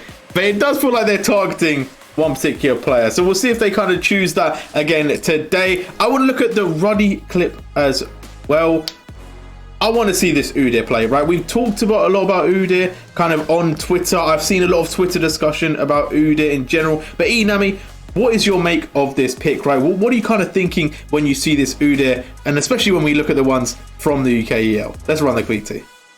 Well, there is this one pick that like everyone has been overhyping, but then we see also that it's never really almost succeeding. Everyone is like, oh, you can just build it in any way. It gives you damage, it gives you tankiness, it gives you everything. But I think it works out way better here in the UKEL than it worked in LEC or other stages, because we've seen this, they're just like diving everyone going in. And honestly, I'd love to see a pick finally working, because everyone has been hating on this pick so hard on Twitter. Yeah, people really been kind of not enjoying the UD, I guess, as much. Some people saying it's really strong, some people saying it's not. Well, if it's in the hands of Akers, it looks pretty strong. I'm not going to lie to Boral. It's a fantastic pick for competitive. It works so well in a variety of drafts, a variety of setups. I think there is a difference between people who have understood how it's meant to be played and those who will look at a 35% success rate on the pick and say like, oh, why are you doing this? And I feel unless you're going to go with the specificity of saying like, look how this team screwed this up, just because it's UDIA flavored, it doesn't mean the champion is bad or good necessarily. It requires that extra context. If you've played against this in high elo solo queue, you'll probably have wanted to tear your hair out, and that's pretty reasonable. It's a very strong champion. Well, we'll see if Godir is back in action, or maybe not as glorious as some of the old days, but it could definitely be making its appearance in the top lane. But let's have a look at the draft. I believe that we're going to get the full draft again, not a breakdown. So let's have a little look at what these two teams decided to pick as they go into battle onto the Rift again. And we are going to get it like that. And this is different. Okay, hold on. Whoa. Okay, this was not what I was expecting. All right, Belfast Storm, I'm going to kick over them, right? The Jax, the Wukong, the Corki, the Tam, Senna. A lot to talk about here, right? Obviously, the Corki, super strong pick. Wukong, Tam, Senna. What are we kind of feeling about those lock-ins, Inami? Well, I like to see the Senna Town Cash. They work well in the bot side. But also the Corki, like even if it's boring sometimes, but it's a very strong pick right now. Like once you get your first, second item, it's like easy for you to take control. What's interesting for me is how it will work against an Aatrox, because I don't think we've ever seen this kind of matchups ever again. I think the Aatrox has been picked into this on purpose to like reduce that boring factor. That's probably what's happened there. I'm not sure if it will work. I hope we'll have a less boring lane. And I'm a big Jax enjoyer. That's one of my favorite bruisers to watch. Like it gives you so much. Against a Gragas, maybe the E will be denying him a bit, but overall the drafts work so well on the side of Belfast Storm. The question is like, how well will they be able to engage on this Gragas, or how well will this Corki be able to abuse the lane against an Aatrox? So only one way to find out in game. And I feel like on the flip side, Roddy, they've got a pretty good draft, right? Like Akers has played into Jax a lot. I feel like has played Jax a lot, has had a lot of clips last season on this pick, so definitely knows the matchup. And then, bro, Ketsuo, like what does Ketsuo not play? Like that's what I want to know, because Aatrox now coming into the mid lane, that's a little bit wacky. And Sin back on another APC. Yeah, if Belfast Storm's comp says like smooth teamfight approach, multiple knockup stuns, get the Senna firing through the front line, then Ready Esports says I hope that they've lined up for a massive encore Seraphine ultimate coming over the top, set up with some Ashe, can stagger that approach. Ketsuo's pick is maybe the most volatile here, but if you do end up with that setup, playing through that team fight should be nice and straightforward. Whether you can reach Corki, who's slated for massive nerfs to his overt strengths in competitive, the package, the ability to move quickly around objectives, even though he will eventually receive buffs to his Valkyrie, suggests that Belfast really wants to lean on that and evade a ruddy big setup. They don't want to have an explosive cast hit them. They want to be around and not a target for the Ashe Arrow or the Seraphine ultimate over the top. Whether Ruddy can make that work is to be seen. And I think another big question as well is I like the draft adaptation, firstly, actually, I should say, from Ruddy. Taking away the Ashe. They're like, you know what? We're not going to be on the montage. We're going to make our own montage. Will that be good or bad? We'll have to see in the game. But I like that they kind of swept that one up. I am still a little bit surprised about the Wukong, though, because I feel like it's kind of a pick that was very popular and disappeared a lot, you know? Yeah, I'm not sure how it fits exactly in the comp, but with maybe he will just be able like to give some advantage early on to the Senna and Tamkench. But yeah, I can't see much strength from this pick, especially with the changes of items. What kind of items will he be going on? So excited to see how well it will play, especially since on the other side we have a Seraphine and Ashe. How are you able to even reach out to these picks? Yeah, indeed. And Temporo, any kind of like final thoughts on this matchup so far? Obviously a team that knows each other very well. Yeah, I think Ruddy's draft more reactive, and they've sort of kept their character, like you mentioned, Ketsuo on a oddball melee bruiser because boring is not allowed. Despite receiving bans on, multiple picks we'd highlighted, the Yuda, the Karma, even Sin's Varus, which probably would have fit quite nicely into this composition, all taken out. So Ruddy have reacted. Belfast Storm, they've got a sub in the jungle. We've sort of glossed over it. Dunlosy is UKEL Illuminous, Tempest of last split. That Wukong, I've just checked a message from Master of Stats and Spreadsheets Melvin Nizzle, did come through on R5. So that Wukong was the final pick to bring all of this together. Wouldn't have minded seeing a brand, to be honest, to like fire over the top, protect the Seraphine on top of the Tahm Kench. And instead, they've chosen to commit. They've chosen to fight forwards. That's the Belfast we're going to have to see today. It's a little bit of a twist to what you'd maybe expect. Well, it's a storm, I guess. Yeah. Oh, yeah. They're playing for their team name. It is definitely a storm. Cyclone coming through with the Wukong, and we'll see if they can kind of live up to that expectation. As you said, yeah, Donlosi coming in is quite an important factor that we kind of haven't mentioned too far so far. Because, yeah, UKEL winner. If you get one of them on your team, you're probably destined to be in for greatness. And as Doctor said, he always seems to get away with it. So will he get away with it once more? We'll have to find out. Who are you predicting for this one? Well, honestly, I like the Seraphine pick with the Nocturne in a way. So I'm going with the Rudy Esports in this one. Okay. For me as well. I think Belfast Storm stand a really good chance if TMIR gets off some arrows. They're not Ashes today, but the bolt of lights from Senna burns through Ketsuo. Ruddy can start to collapse, but I feel Ruddy still have the bigger teamfight options, the even staler bot lane than Senna Tahm Kench that scales for free later on with the Ash Arrow, just so easy over the top. I think it's on Belfast to come back in this one. Yeah, I think it's similar for me as well. Like, hashtag Ruddy up. That's just always in my mind. Like, I think it's also like, I know everyone's like, oh, don't be biased to the caster, but I think it's more difficult when like you actually know certain players and stuff, and like you've interacted with people. So it is what it is. At the end of the day, I just hope for a good game of League of Legends. So let's throw it back over to our casters. Orbital, Melvin Nizzle, take us through what is, to be honest, going to be a madness of a game.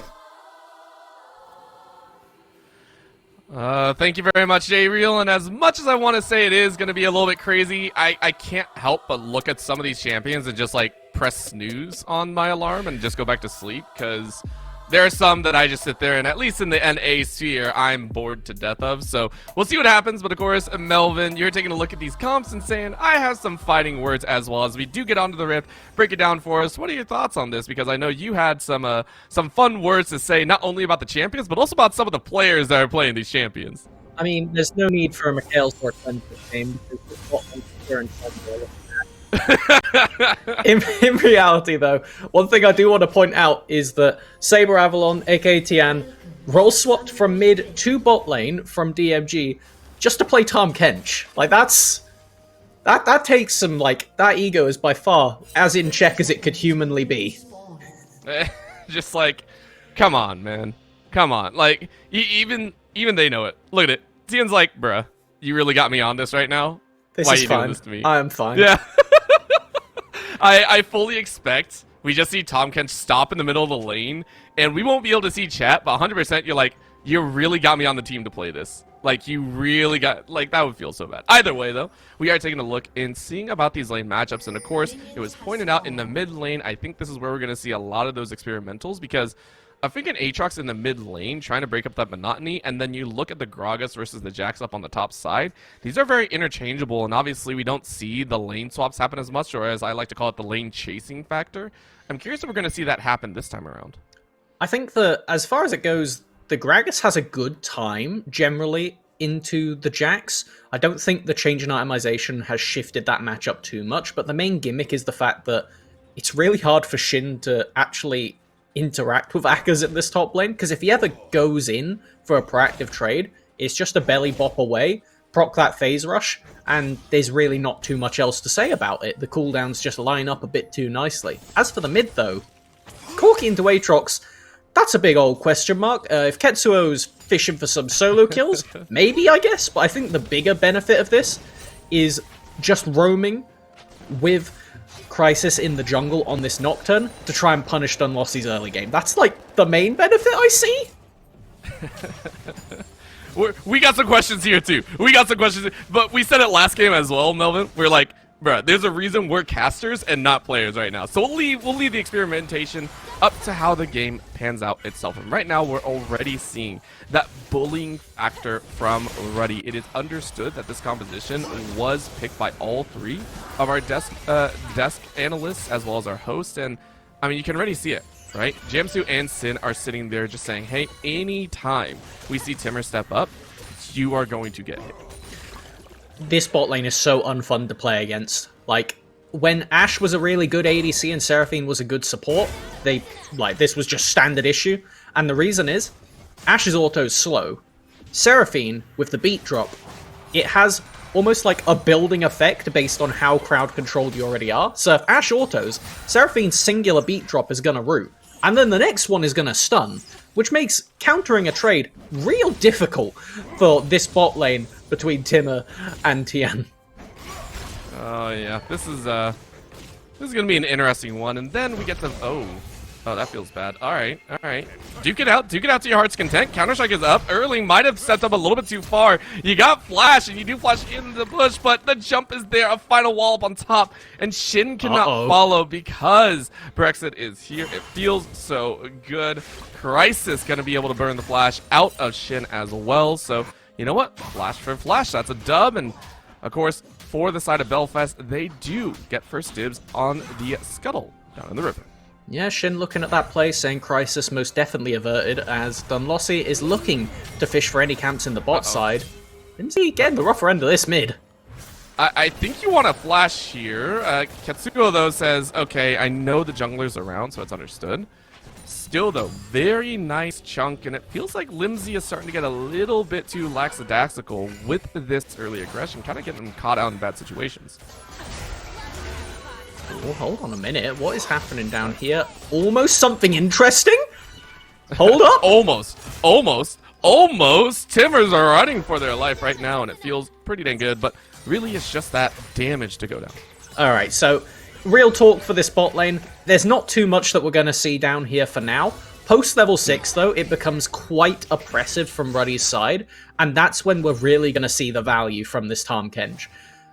I mean, we saw it last game. How annoying can an Ashe who hits their arrows be? Very. It could just end games, especially when paired with a Nocturne. So, the best way to counter that, and added bonus for this game for Belfast, you could deny the Aatrox reset on the ultimate. Tahm Kench eats up that person who gets focused out, waddles away. That's Belfast's, theoretical game plan. The question's gonna be, can they execute on it? Dunlossie currently getting the grubs, but Limsey is getting chased over here with his tail between his, manatee. Getting chased to the team, I think, feels like an okay route. Ruddy do lose the control over those grubs. And it feels kind of bad because we were talking about the fact that, hey, Belfast, they do get a press in a little bit, but maybe you can get these laners off into a good spot, especially with some jungle help. For right now, though, the scrubs are going to have to sit and wait as pretty much all the lanes are pressing against the side of Belfast. Not only that, Ruddy are taking this opportunity to go ahead and look at this early dragon, go ahead, pick it up, get the dragon stacking started. It is going to be a mountain dragon to start. Feels pretty good with the extra armor and magic resist, just a little extra boost in the trading factor. And Belfast are going okay. This is an understandable exchange so far, and in the CS department, it's all the same as well. I feel like we did our jobs already, because Deja Vu, you look at the other team who did collect the grubs, they have pretty decent this time around split pushes between the Jax, who is expected to be able to walk up and start bopping on enemy towers as the game goes on, and Corki, not the most independent in a side lane, but when they have package, there's really not much to be done about it. My main thing, though, is that Ruddy have a great punish in the form of the Nocturne. So, you actually get slightly diminishing returns for these grubs that Belfast focused out in the early game, because you rarely are going to get the opportunity to leverage that in a side. It's just the scary part, right? That Nocturne is like, nah, you can't step up unless you're willing to take a 1v2. And I'm curious if anyone's ever going to get to that point.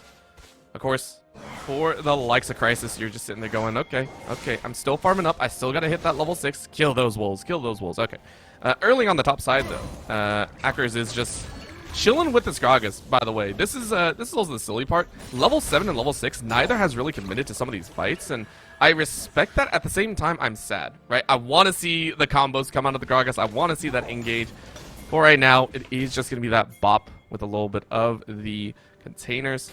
Dunlos. He's down He's a here. move looking... Maybe. This I mean, was you can the hunt for R5. this, but... Yeah.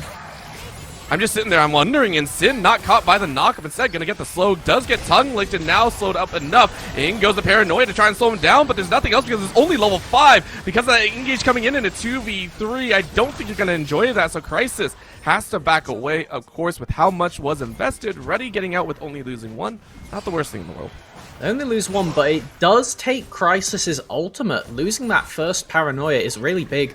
A lot of the times people do say when it comes to Nocturne, how much you get off of the first Paranoia is going to basically dictate whether it's going to be a good game or a bad game. In that case, you get literally negative. Trying to clean up for that bot play, but just the stack from Belfast doing a bit too much. It's going to be a bit of a rough one. Ruddy's going to be sat back, having to wait. Ideally, they're going to have all their cooldowns except for Seraphine Flash up for that next dragon fight. The biggest benefit this Seraphine bot gives you is you stack together, and it is so hard to break through. We saw Dunlossie getting off a successful play on the bot lane there because there were only 2 people. When Seraphine has the ult now, and when they're all stacked together, I fear that he's not going to be able to replicate that success. Yep, it's going to be a little bit more difficult as we do have a replay on this bottom side. So, again, utilizing these powers, it would have been a whole different story if this was level 6, but a good call and a good timing on the side by Ruddy.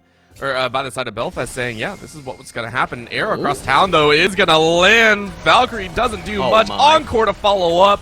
The Wombo combo is to reel a flash out to safety.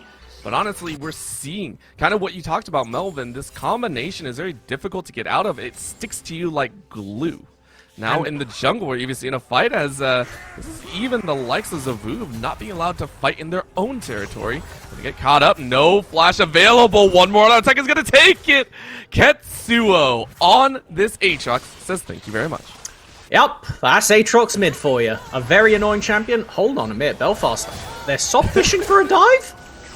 They don't want you to talk right now, I think is all they're saying, and this is going to be a chance. Dawning Shadow finishing him off, and not only that, that is going to be the likes of Timur to survive.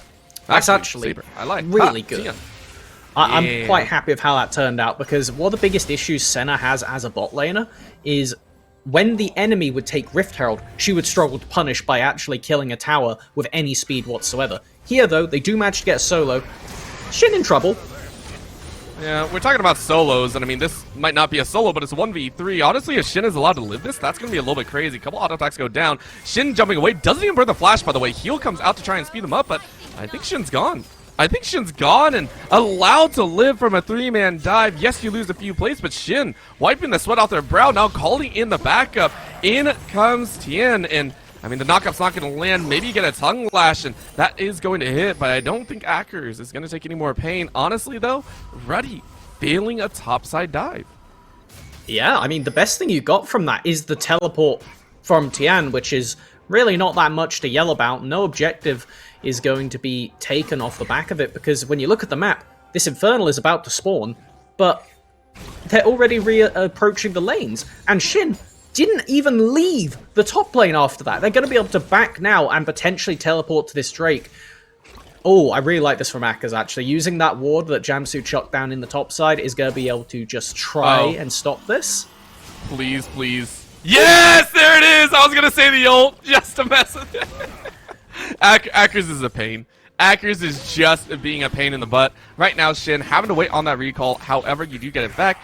And this is going to be Zavu trying to get this dragon, trying to even up the score here, which may or may not be nice. However, the call from the bot side to peel off and fight this bot lane ready, saying, okay, however, Ketsuo, multiple hits everywhere, as that is going to be Limsy taken down to a quarter. And that's brutal because they're carrying the package right now. 10 minutes is the first package use. Same thing we said about the Nocturne ult, goes for Corki package. The dragon is up, and that is a limited resource. It looks like because of Ketsuo is trading in mid there, Belfast are just seeding the objective right now, if not looking for a pick beforehand, which, like we said, really difficult to pick these two in the bot lane. And they're going to re-engage, so this is going to be a chance. In they go. Very nice. On comes Zabu, says, hey, I might have caught someone Sin trying to run away. No encore to come out, so you actually lose that ult. Feels kind of bad. In goes Aggers, but out they go. In comes the Paranoia to try and follow up, and it's a split fight. Massive TP's in from Belfast. They're going to try and grab 2. Timur is down, and all of a sudden, Ruddy say, hey, you are pinched. Ketsuo comes in with the World Ender, saying, I will end your world forever. Shin, realizing they're caught into a bad territory with the Corki in behind. They're going to try and clean up as much as they can, but Shin cut down before he can finish it off. Limsey goes in, but sacrifices her life only to grab one more back, and it is an ace for Ruddy with the quadra kill on Ketsuo. We getting some nerfs to Aatrox mid anytime soon? Because, my lord, that was so oppressive in that team fight. Playing out the long game, Sin sacrificed to the Wolves, or the Storm, better said. At the end of that, though, Ruddy is going to be walking away happy. Very nicely done. They're going to pick up that dragon, and really, from this point on, they're laughing. Ocean Soul, with this comp, is disgusting. If they are allowed to continue this snowball, it's going to be so unbeatable. The Corki poke will be next to meaningless. This is going to be really important for Belfast to see how they try and set up for that next objective, what they do, because you cannot risk going to Soul Point against this Ruddy comp. Nope. Ruddy are just like, we're chilling. We're having a grand old time, and Belfast are like, ah, crap. This is going to be rough. And I mean, I do appreciate the fact that they did try and fight it, right? We saw that the likes of Belfast were struggling in the early engages, and honestly, I don't fault them, right? Those engages look good, and you can see it here, right? The double TP is coming in here. Yeah, it looks okay, and the fact that you had that Devour, I wonder if that was the wrong move, but here in the back line, huge props to the side of Ruddy for closing that out and allowing Ketsuo this type of re-engage, this type of collapse in, and you can see Shin on the top side just trying to get something. And then right here, with the Corki in, you're like, we gotta get something, right? You try and jump in, you try and do your best, and I respect that level of commitment. That's the thing, though, off the back of Ketsuo earlier in the lane, no package for Limsey at that point. It really did just completely neuter the play from Belfast's side. And we do have Dunlossie lingering around. There is a ward in the forward bush, though, so he will be spotted if he tries to sneak any further ahead.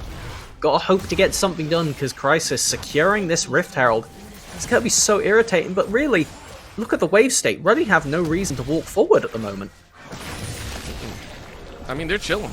They're okay doing whatever they want. Ackers is pushed all the way up to second tier, and I mean, Belfast are literally just trying to break their laners out of the laning phase. You can see the fact that Dunlossie is just chilling in there saying, hey, I'm going to help push the wave, but how much pressure are you giving? This mid lane is getting out of control as well as Ketsuo takes down the tower.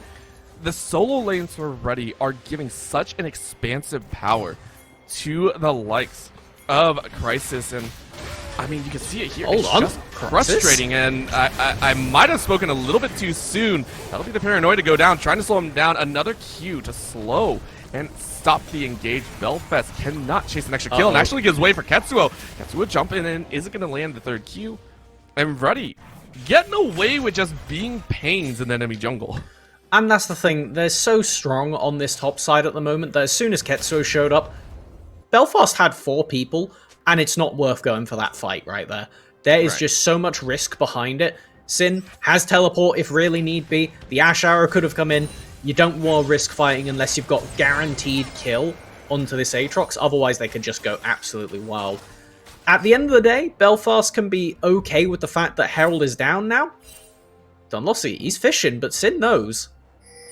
Yeah. With no objectives up, heads are on a swivel, so Sin is pretty much safe. You're not worried about this, and I mean, you get a little bit more information because of that. Ruddy are going to try and stick a couple people into that mid lane, try and get a little bit more value. And I mean, everyone's just kind of at that standstill moment where there's no real objectives up, dragging in about a minute and a half. And I mean, that's really what you're going to be focused on. Just get the wards down, try and prep, and Belfast are going to do their best to do the same. And on the subject of that being in the mid lane, Limsey losing that mid lane tower is so important because Corki is one of these champions, like the Xerath, that really loves holding that tier 1 tower, because when they do have package, it means that there's so much reach for this champion to impact any play happening nearby. With that gone, you look at Belfast's comp, and they have a Tahm Kench, a Wukong, and a Jax. None of these champions are even close enough to be able to face tank into the Ash Arrow Seraphino Aatrox one-shot combo at this point.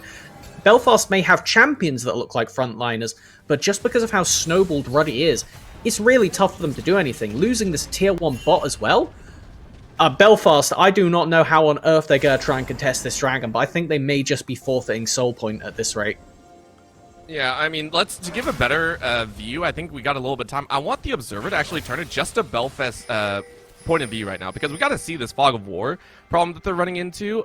It is completely dark for them. If I'm Belfast, I'm walking in there, I'm praying that my entire team has those scryers up. There is absolutely no way you can walk in without losing 1 or 2 members, so I completely agree, and it looks like they're actually going to seed it. You can see it here, Dunlosi going up to this top side, saying the most we can Control get ward. is a kill. And yeah, Control Ward in there just spots him out. So now again, Akers is like, I know you're up here. I know you're not really going to get anything, and we're going to take this dragon and put ourselves on Soul. Is that Limsy TPing top lane with Package? They're committing 3 people and Package to try and kill Akers here. Double TPs available for Ruddy if they go for this. I mean, that's going to be a bump, flash out, no package actually land, and Akers is baiting him out quite well. It takes time to even get the flash out of Shin. With how much is committed, I mean, I think you're okay with that. Yeah, at the end of the day, Ruddy's going to be fine with it. They've moved to Soul Point, have Prio on mid with 4 members. I really don't know if Tian and Timur can actually hold this turret, and I don't think they're so sure of it either. No, Akers is just like, hey, rest of the team, please use my sacrifice and make it not in vain. And the team's like, bet, we got you. Take down the mid tower, take down an extra kill. You break open so much of this space.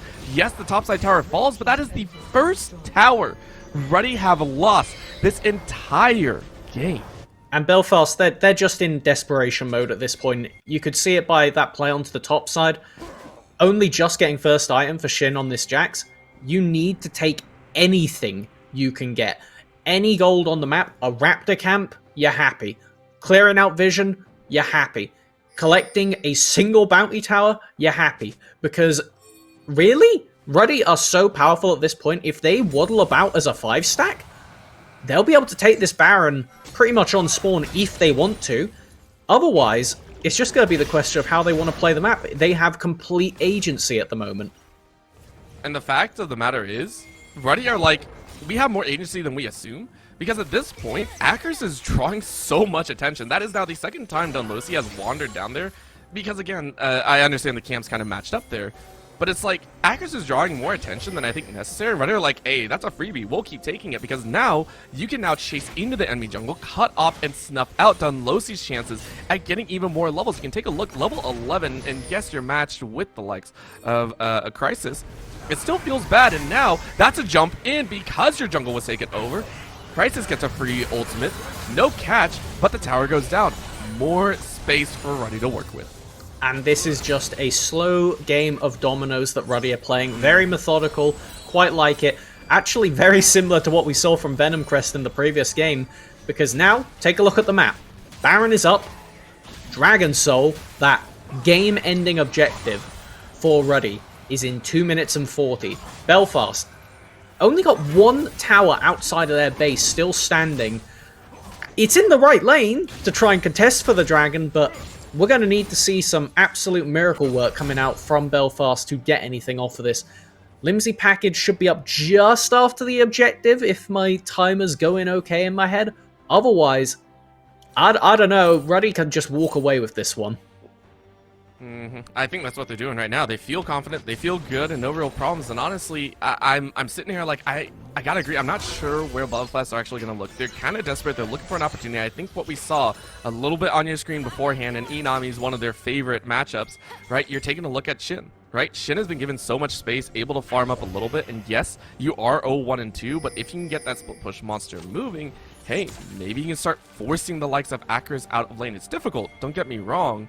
That's what it feels like. Same with Limsy, 2-1 and 0, 2 items completed, looking for a bit more in the back end. If you can get these solo lanes moving, maybe there's some benefit. Of course, that is a long way off, as Ruddy are now still hunting for an opportunity. Of course, you can see Crisis already with that Shroud, more like, hey, I can go wherever I want, and I get a get out of jail free card.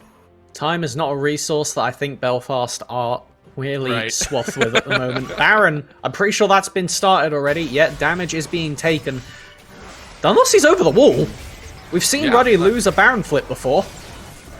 I mean, we have, and I hope they're not trying to do it again. In goes a little bit of jump. They said, we're not losing Baron because we're taking the fight. Big kill onto Timber, opens everything up, and now they follow through. The charm lands perfectly. You are stuck, no chance to get away. It's a godlike Aatrox as Ketsuo runs everyone off. This sleeper mid lane pick is showing its stuff. Or maybe it's just Ketsuo, it's hard to tell. But with this comp, so gross. And now, they're going to get Baron. Dragon is up in 30. Slowly, that is a thing this comp is actually quite slow at taking Baron, but we really haven't had time to talk about it because they've not been worried of losing it. Limsy get a nice little love heart to go past him. That's sweet. Yeah. Uh-oh. No montage just yet. Oh no! Ketsuo wants it. Ketsuo wants it. Valkyrie's only gonna get you so far. The knockup lands and in with the TP. Acker says, "I'm joining you." It's not just for the kill. I promise you, they didn't do that out of spite. Dragon is up in 5, but dang, does that feel bad. Earth's just sat there taking Corky around the map like, hey Corky, why do I hear boss music? The fact that Ketsuo was probably going to get the kill anyway and Ackers is just there for the follow-up, that I cry every time. Okay, well, as we look back to the game state, rough.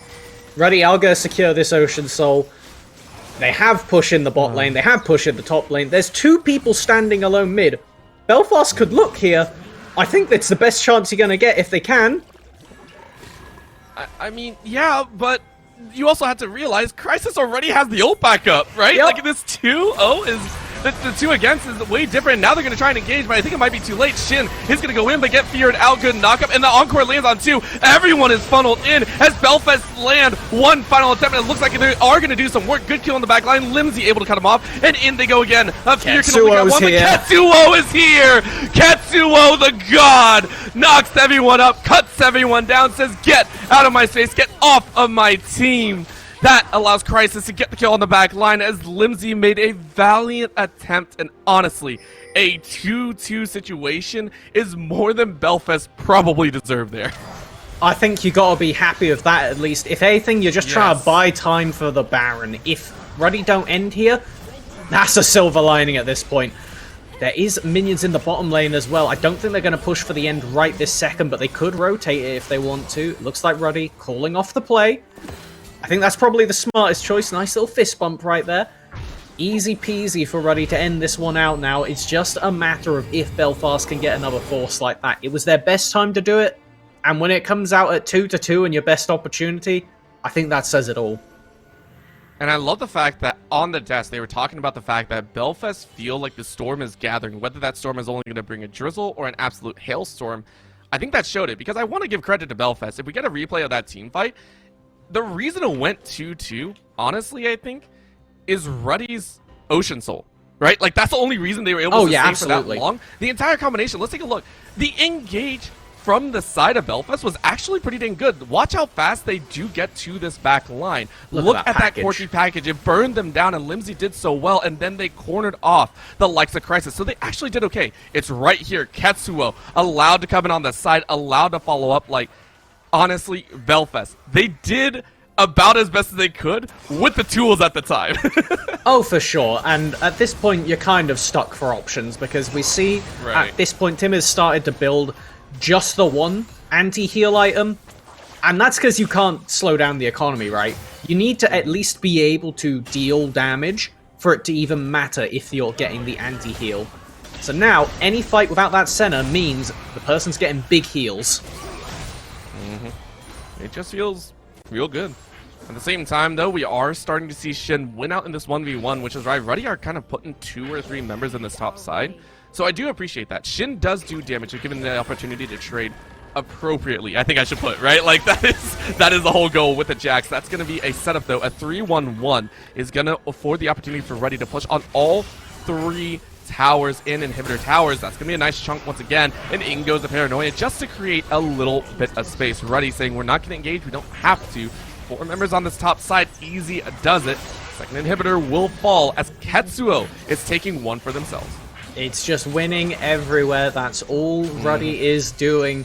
Belfast, I think they know that they're in a dire spot. They're just hoping that maybe, just maybe, Ruddy can properly sprint this on the closing. That is the best chance they've got.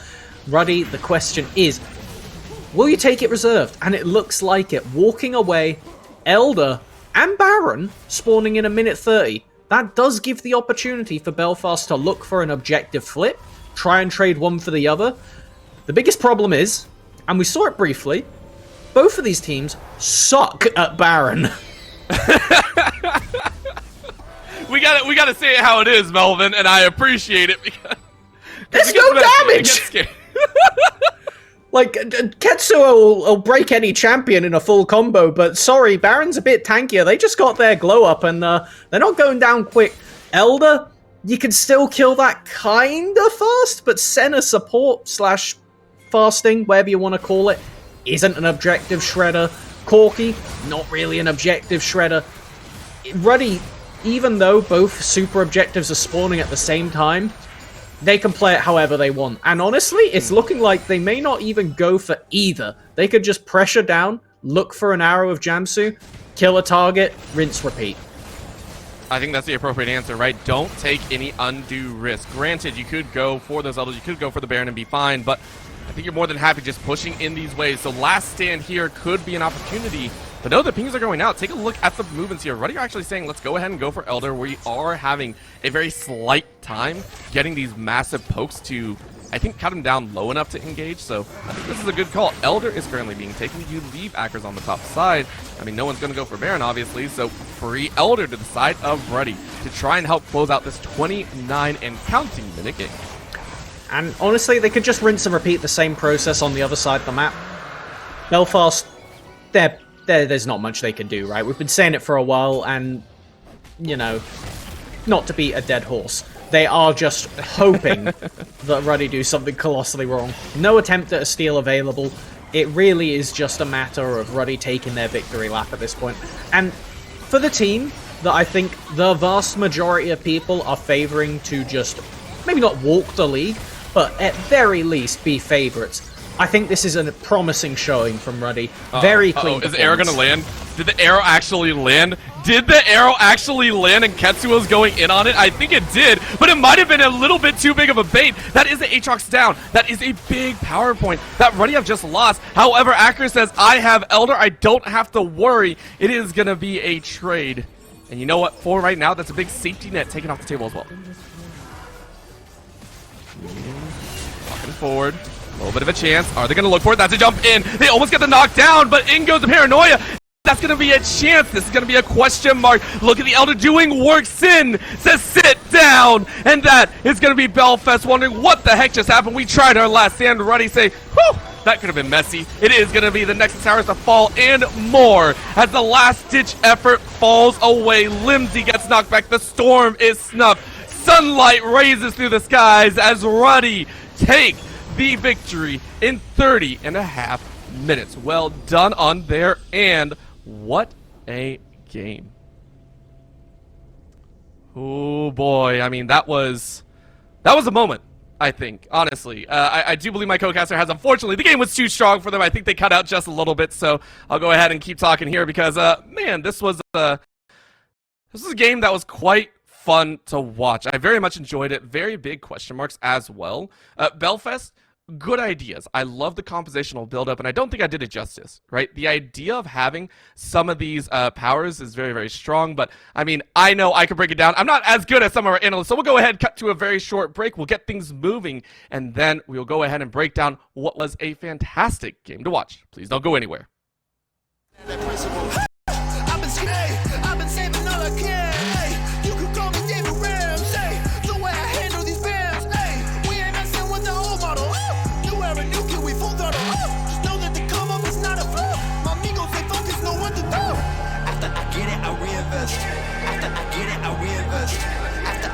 I reinvest, stack and put it back in it. After I get it, I reinvest. After I get it, I reinvest. After I get it, I reinvest, stack and put it back in it.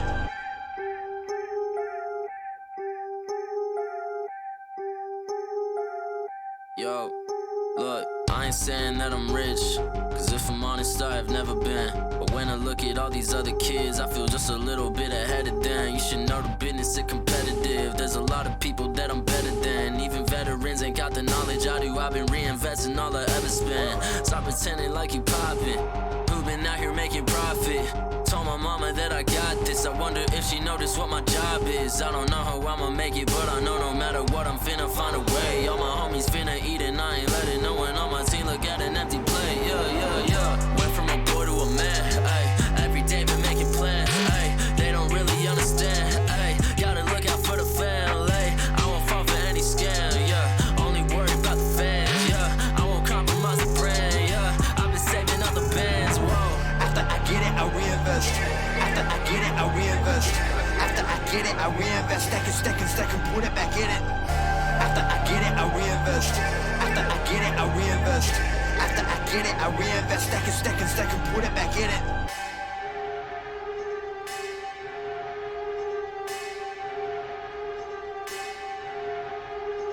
Spending money in some really funny ways, man. I promise you ain't really getting paid. Yeah, show a couple bands flexing on the Instagram, and nobody getting fans that way. Yeah, well you really dumb if you spending all your funds on some clothes and your tape need work. Yeah, you ain't gonna stand if you ain't a businessman, man. I promise you the plan ain't gonna work. Yeah, rappers spending money in some really funny ways, man. I promise you ain't really getting paid. Yeah, show a couple bands flexing on the Instagram, and nobody getting fans that way.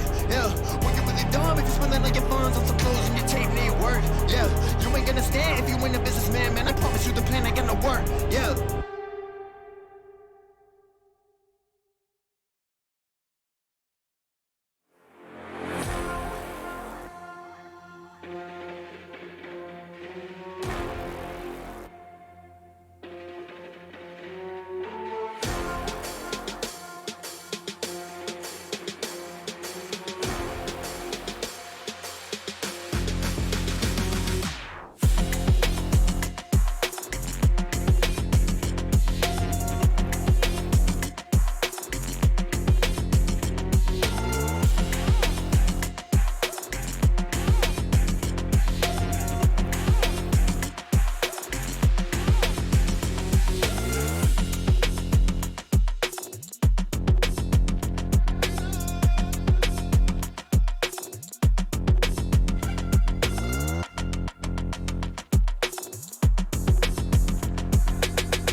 and Ruddy stay on top. They're keeping themselves neck and neck with Venom Crest, not trying to lose a single lead this time around. And as we said, they wanted to do better than they did last time. They are on track as thus far. However, it is still day 3. It is still very early on, so it's not one that we can count out just yet. But what a performance, right? I want to say Ruddy, I feel like, are the team that have the most variance in what they could pick in draft, right? They really can just kind of mix it and match it. And Inami, it feels like they're just kind of unstoppable with whatever they give themselves.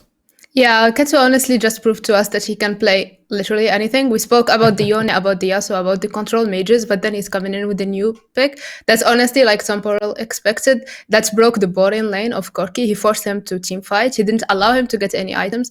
And in the end, it was just honestly his game to win, and he did eventually do that. Yeah, well, let's have a quick look. I'm going to hijack a little. Shout out to Killikin in UKL Spring 2021, who absolutely eviscerated me on the pick, coaching what would go on to become Belfast Storm after promotion, demotion, sideways motion. Yeah, it's a favorite here. Fist fighting, chaos. It leeches off all of it and it becomes stronger, and Ketsuo really showed that off. Well, let's have a look at the stats, right? Let's get Ketsuo's stats up, because I feel like this game was just theirs to hold, right? We talk about individual performances, sometimes just winning games. This was one of them. 9-1-3, did 19,000 damage, and had pretty high CS as well on the Aatrox mid of all picks, Temporal. Yeah, it's a chaotic one, and I think Aatrox, this is sort of a champion that you expect, it's just frustrating to play against in the top lane. When you translate it down to mid, particularly into things that don't want to fight, don't want to be involved, anytime they bring up a jungler to try and like hold a lane position, you're getting into a 2v1, potentially a 2v2. Aatrox gets into his comfort zone, moving very quickly to Dragon and Grubs now. Gives him so many chances to fist fight. A real strong performance from Ketsuo. Just landing that, nailing it in this game. It was indeed. Let's bring it back to us quickly, because there's a lot to talk about, right? There was a lot that went on, right? Ruddy got the lead early. They then were able to team fight it out. We even have a VT for that one. So if we want to roll the extended to fight VT, it just feels like, even though the stakes were kind of set in the hands of Belfast Storm, right? They had the Corki, they were able to make the plays. It just felt like Ruddy were able to do that one step better, you know what I mean? Yeah, every time we had team fights, even when we see the advantage, go into the side of Belfast Storm. But as soon as we have the shields coming in from Seraphine and the Katsu joining the team fight, it just turns all the way around. And honestly, even the top Gragas did a good job temporizing the team fights to allow Katsu to join every single time. So whenever Belfast tried to force them into a bad situation, it always came in favor of Rudy, just because they were able to take the longer team fights. Yeah, let's run one of these VTs. Let's have a little look at how it all went down. So, Temporal, if you want to take us through this one, obviously starting it off in bot lane in what looks like a pretty even state. Yeah, there was the wave going in, so Ruddy get just about first moved on Lozy. Excellent gap close over the bot. Gets Saber Avalon in as well. Sin falling early leans this towards Belfast, with the teleports in earlier on. The paranoia as well means their backline is broken. Jamsu gets away with absolute murder here. Shin not turning around earlier, maybe because of the paranoia. Gives Ketsuo time to swing away, and after you've got more than a few Qs off, the absolute domination comes through. Ruddy do manage to take this, and while Limsey goes down, that's the first takedown they get this fight. Ketsuo gets 4 and he's unchallenged the rest of the game. And I feel like he's just a raid boss in the middle, right? He's just there, just like, yo, guys, what's up? I'm just going to keep attacking you. And then it's like, okay, let's just try and find some kill somewhere. And he just doesn't even drop below half HP. Like, Ketsuo looks so dominant. And I feel like we have another team fight to talk about, right? This one is at 24 minutes. And I feel like it's just, again, Ruddy just showing how strong they can be and how dominant they are. And also how good they are as a unit, right? We talked about them being a team that has played a lot together. They've got a lot of history. They've got that cohesion. And they are really showing it in these games, you know. Yeah, I think this is the team fight where I almost thought that it's probably going on the side of the Belfast Storm at that point, because they were able to take a good pick while Katsu was so far. But sadly, once again, he had the time to come in with the ult, and his team was able to survive. And even with only, I believe, Seraphine was alive at that point, they were still able to win the team fight. So every single time, whenever Katsu is there, it's already like lost for them. Yeah, let's run this VT. Let's have a little look And what we let's have a memory. Let's go down memory lane. Let's have another look at what we saw in these team fights. And Inami, you can kind of talk us through this one because, again, extended team fights seem to be the bag. Ketsuo's not even here at the start of this one. Yeah, I believe at this point we don't have the minimap, but Katsu was bot side, and as soon as Belfast saw that, they were always like ready to engage. And we see the package dropping from Corki. We see the Tom Cage going in, but then only with one person alive or two people alive, Katsu comes in and cleans up the team fight, and he once again is able to just turn the team fights around to RUD. And yeah, as a result, it was every single time it feels like Belfast didn't have enough damage to take on all the members of RUD, and once we have Katsu, like he's able to just clean it up. Yeah, Roddy just doing a bit too much. Ketsuo just kind of leading the charge, but they are going to be the successes. They win the game and they take another one home for the squad and to miss to make it happen. So with that being said, let's go on to the next game of the day, the final game that we will be covering of the day. It is time for Lions Creed versus Nuclear Vikings, and two teams that I feel like have had very different paths leading into this, right? I feel like Lions Creed is a team known in UK history. Everyone who has kind of commentated in the last 2 years of some sort of UK uni scene, maybe even some of the NLC scenes, will probably know some of these players. And then we have Nuclear Vikings, who again have had some names dropped, but not necessarily as known, but they are also newer together, right? And I feel like Lions Creed coming through with that status of being together for a long time really does set them apart from a lot of other teams in the league. But let's talk about them first, right? Let's bring them up. Let's bring Lions Creed onto your screen. Let's have a little look at who is on this roster. And Temporal, I'm sure you know this team very well. A little bit at this stage. Lions Creed Academy or Lions Cabbage Academy, depending how university and Insomnia scene you are skewed. The absolute units that keep showing up to Insomnia, winning, fading back into obscurity, have graduated the uni scene now. I believe Spark and Porp, Ethan as well, play together plenty. I believe Smee is... This is where I panic. Is he subbing in? Is subbing in for Bust. Yeah. This week. So Smee, another UK university alumnus, plays a terrific Fiora. Will be coming down to the NLC First Division's 11th best jungler, Port, from Singularity days. Who has a mean Ivan, mean Nocturne. Plays through all that together. QQR, the newest member to this squad, seems to favor the Veigar, seems to favor the control mages that stop you moving around. Spark and Heathen, again, maybe not their meta. Seen Great Zaya, but looking towards Zeri Thresh maybe in a few weeks. Indeed. And Inami, obviously we've kind of seen a couple games from Lions Creed. The thing that we talked about a lot last week was they're just really good at team fighting. Yeah, they seem really strong and they seem to play well together, and that comes also from the fact that 4 out of 5 members are still together. They've been around for long enough, so that synergy, we can see it in the Rifts in every single game. And honestly, considering the picks that Temporal mentioned, and I'm excited to see if they will bring any new picks, or will we see again like the more normal picks on the bot lane or bot lane AD and support, or we will see like some diversity. Yeah, we will have to ask those questions. We'll see if they do switch it up. So far, they've played quite similar picks, right? They've played Senna twice, Seraphine twice, they've played Nocturne 2 times as well. A couple of little differences in the solo lanes themselves, but again, not too much fluctuation in style or necessarily picks. So we'll see if they do kind of change their ways, or if they just keep it on their playbook, because so far, they are picking up wins. Yes, maybe not getting all of the leads in the early game, but when they do get a lead, they don't let it go. So let's talk about the second team, the team that is trying to change all of that and give Lions Creed their first loss. Let's talk about Nuclear Vikings. We can bring their team up onto the screen now. Obviously, a team with a lot of people that we maybe haven't seen too much of, Temporal, but a couple of faces that have known to other teams in this league. Yeah, some older faces. We're going to start with Laowai, of previous Vector Gaming fame, and I believe in years before as well, someone I've ran into. Always a good time to have him around. Still, pretty good on the Thresh, pretty good on your sort of utility supports. Hopefully we'll see them come back in a bit now, as neither are enchanters or tanks. Looking at you, Nautilus. Fruity Carrots and Brody of Paragon fame at last split. A really good run through. Excited to see them more in the First Division. I feel like there was a little bit of inconsistency with their first loss. It didn't look as stylish as their first victory. That's what we want to see from this team. We want to see them actually come back through, play their own game, and express themselves a little bit better. Yeah, and I mean, obviously, 1-1 on the scoreboard, new team, new roster, new identity, very different kind of picks as well from what they've played.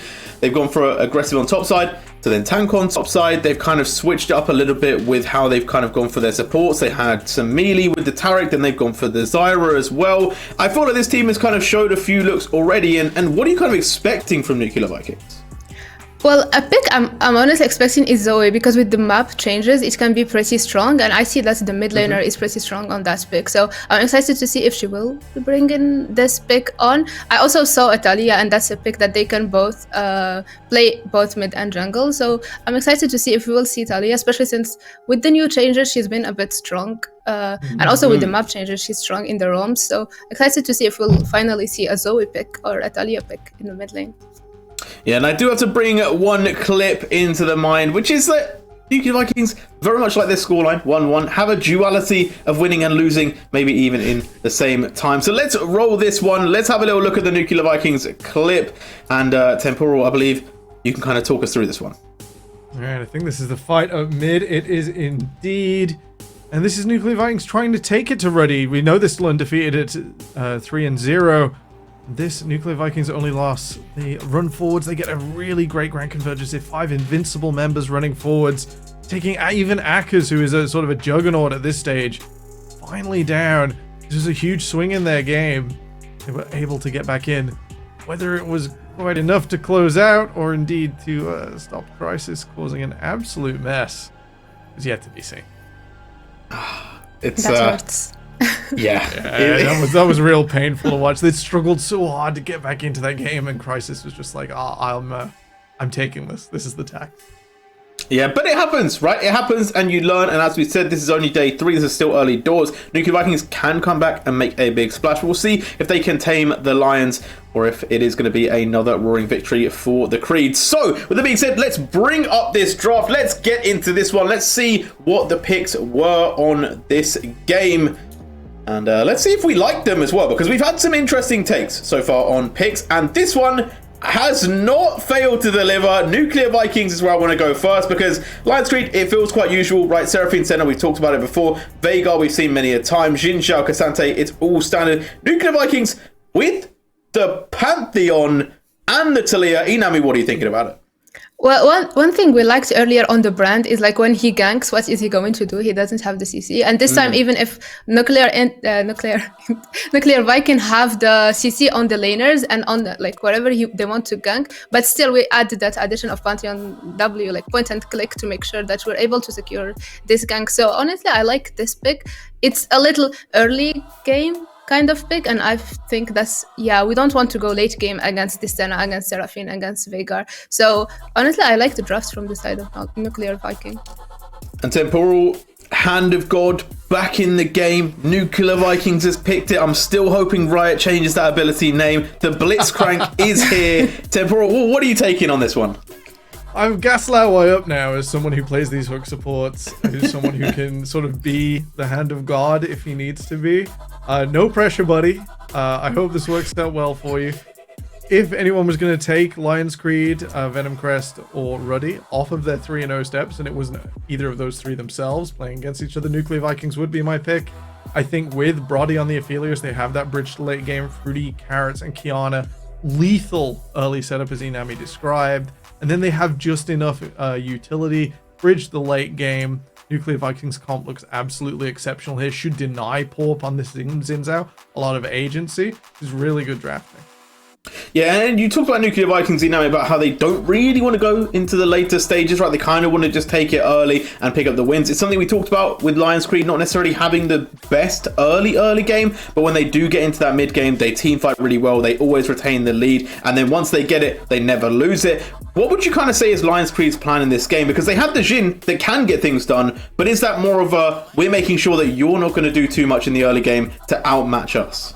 Yeah, it seems like it's more a pick to deny the early, or like to help the laners get the mid game, because you have Sakin on the Senna, you have Sakin on the Veigar, so you don't mind going late game. And it feels also like it's a way to Lions Creed Academy to secure the win later on, because we don't want to like lose on a coin flip later on. So we have a strong team fight, we have a good scale in champs, so we're securing in a way the late game, because that's what Nuclear Viking also failed in before. So we want to go to the late game and be able to secure it.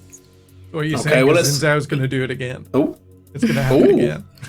Yeah, I will He's just doing it steal again. another Baron. hey, you know what, Xinjiao? I can't.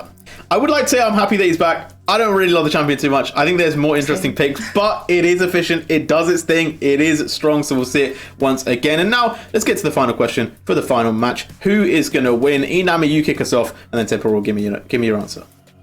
Well, I believe it will be Lions Creed Academy, just because of it's an easier it's an easier team fight and like team to execute. It's just easier to win when you're having this kind of champs, especially since they have the more comfort on it. While on Nuclear, like you count a lot on the early game, you also count on the hooks of Blitz landing. So yeah, it's just easier for Lions Creed to win. Okay, Temporal. Inami, you're completely right. But I'm ignoring my head. I'm going with my heart. I'm going to look at this Blitzcrank. They're going to hook the Senna. They're going to hook the Seraphine. It's going to be crazy. Or the The Vega. Vikings are going to break top. Even better. I think anyone, even if you get Porp, like burning the ultimate for a Blitzcrank hook, great time. Absolutely fantastic. Don't get me wrong, Lions Creed, I've more faith in the players. I've more faith in the picks. I've more faith that it's going to be a UK special. We're going to fist fight, go to late game, completely blind. But my heart says the Nuclear Vikings. This is such a fun team composition. Well, either way, Nuclear Vikings versus Lions Creed. It's giving Elden Ring, Godfrey vibes. You know, I am the little person. Will they kill We will Sorosh? get you. We'll find out. But we're going to hand it back to our casters, Orbital and Melvin Izzle. Let's see how this one goes. Thank you so much for the very kind words there, J-Real. We appreciate it. And of course, I love the split vote on this matchup. I love the fact that sometimes we go with our heart and not our brains, because that's what makes us casters. We're not always right. We're just here for the fun of it. At least I am. Melvin, though, how are you feeling about this? Do you agree with the casters? Do you not? I mean, this is also Lions Creed Academy, so I mean, it's like we kind of get a vibe of what's going on here. I feel a bit split down the middle. Yes, when I look over, I see Lions Creed, and this one should just work.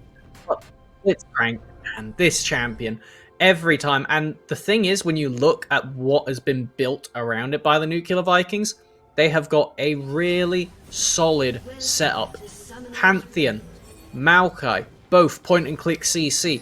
Talia, they can put down the rocks, and then you really just have nothing you could do at that point if you get hit by any of them. I think that Nuclear Vikings have all the tools to snowball this game, I would say pretty much from like level 6 onwards, and run away with it. Odds goes to Lions Creed, but it is not more than 60-40. Okay. I like it. Giving a little bit of a reality check, and I do appreciate that, right? Because if we want to see things work out, we have to see a level of confidence, right? And I always like to talk about this because I always love the fact that we can talk about the champions, the static champions that are picked pretty much all the time. We know what the champions do, we know how they match up, but it does come down to the people piloting those champions, right? If we're looking on the side of Nuclear, it's the fact that you pointed it out. We have to see that confidence, willingness to commit ults, commit those abilities, willing to go in and utilize these champions as they are intended, as you were saying at that level 6 or so. Not only that, preying on the fact that, hey, in this top side, Smee is currently filling in. Yes, obviously Smee is a very talented player, but I always say whenever there is someone filling in, there is a very small gap, right, in maybe communication and maybe how you want to play, exactly how you want to match up. So there's always those little factors that, even with these champions, I do agree, is going to sway this matchup a little bit more than they would like. As we get underway, laning phase, pretty simple.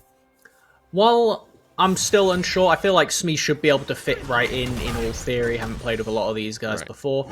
I think that generally, they've got a tough job this game. Between Smee and Porp, you are going to be playing the opposite of Dodgeball. You need to be finding these Blitzcrank queues and blocking them. Because any of your other 3 champs get hooked, you're dead.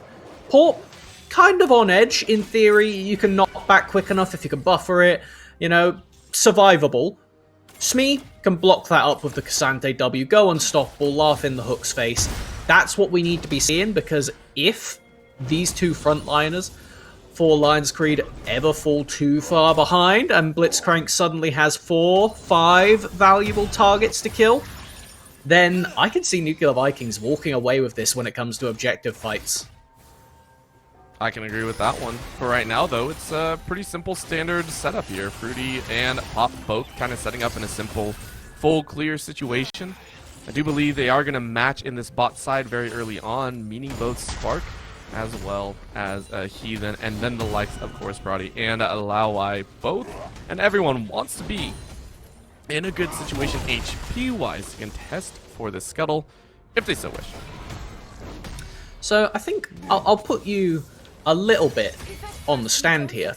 How is Vigar into Taliyah, in your opinion? Because when I look at it, in theory, it should be alright for Vigar. We could consider jungle stuff later, but just in isolation, would you feel happy in this lane? Ooh, I feel happy in any lane where it's not an assassin. I'm terrible with assassins personally, but in the raw matchup, I would actually be okay with it. There are some points of Taliyah that can be very telegraphed. Just in the standard, you know, when the stones come out, you know the knockup's coming, you can dodge to the sides, and Vigar, you're going to lose tower pressure anyway, so it's the understanding that you're going to get shoved in anyway. As long as you're not losing HP, you can farm pretty well, so I would say the matchup, it's right at home with the analysis that you had, Melvin. I would agree, it's not bad. Of course, you are losing out on the level 6, I guess that's the only thing, so even though you have a good matchup, you are forfeiting a lot of the global presence to the enemy, Taliyah. I love the global presence because not only is it Taliyah, it's Taliyah Pantheon. And we see execution from these two. Smee, you're gone. Yeah, I mean, you don't really have anything. You can unstoppable some of it, but the damage is more than enough unless we miss Stoke. Oh my lord. That is going to be a trade coming up as Pop is able to follow up, but honestly, I think he'll take that. That is going to be a nice, handy 1-for-1. Smee lost the Ghost, and Dusty lost the Flash. Very nice, just leveraging the full pressure that this Taliyah could generate right off the back of what we're talking about. Roaming with the Pantheon, these two are such a deadly duo, and there's a reason they've been paired together time and time again over the years. That point-and-click CC into the Taliyah knockback is so oppressive. And we see, I love this, by the way, from Spark, walking on over, you get so many souls from these grubs. Senna's eating good. Yeah, Senna's eating good, but Smee might not, as the duel of the top side happens once again. I think Smee's left out to dry here, as that's just going to be the payment that you give. A little bit of a stun as Kiana. She's not going to enjoy that stun, but I think it's enough, right? For right now, the likes of Alliance Creed are just like, all right, we got what we wanted. We paid the price of our top lane. Smee, we were talking about it, Melvin. We were talking about the fact that this top lane has to be kind of that brunt force, that rock, that solid wall. At this point, that wall is going to be made out of paper mache. And that is quite scary when you're looking down somebody like Dusty on this Maokai, when they could just shut down the ultimate, force you to use your unstoppable to block one thing, then Laowai has free access to fish for hooks after. And off the back of that rotation, we have got Nuclear Vikings able to take this dragon. I would say pretty much for free. There's nothing being threatened by Lions Creed. It kind of looks like they're walking over, though. Hold on a minute. They don't have priority in River.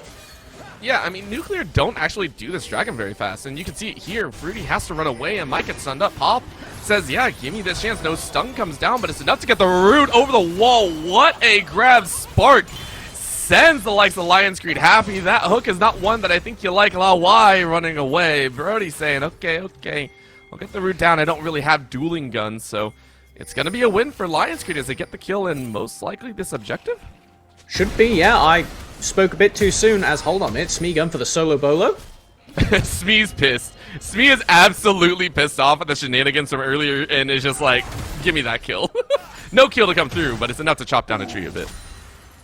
At least, you know, shearing them off for the moment, as it will be. We take a look. Lions Creed didn't secure the objective. They've gone off to do other things, as now, a Taliyah!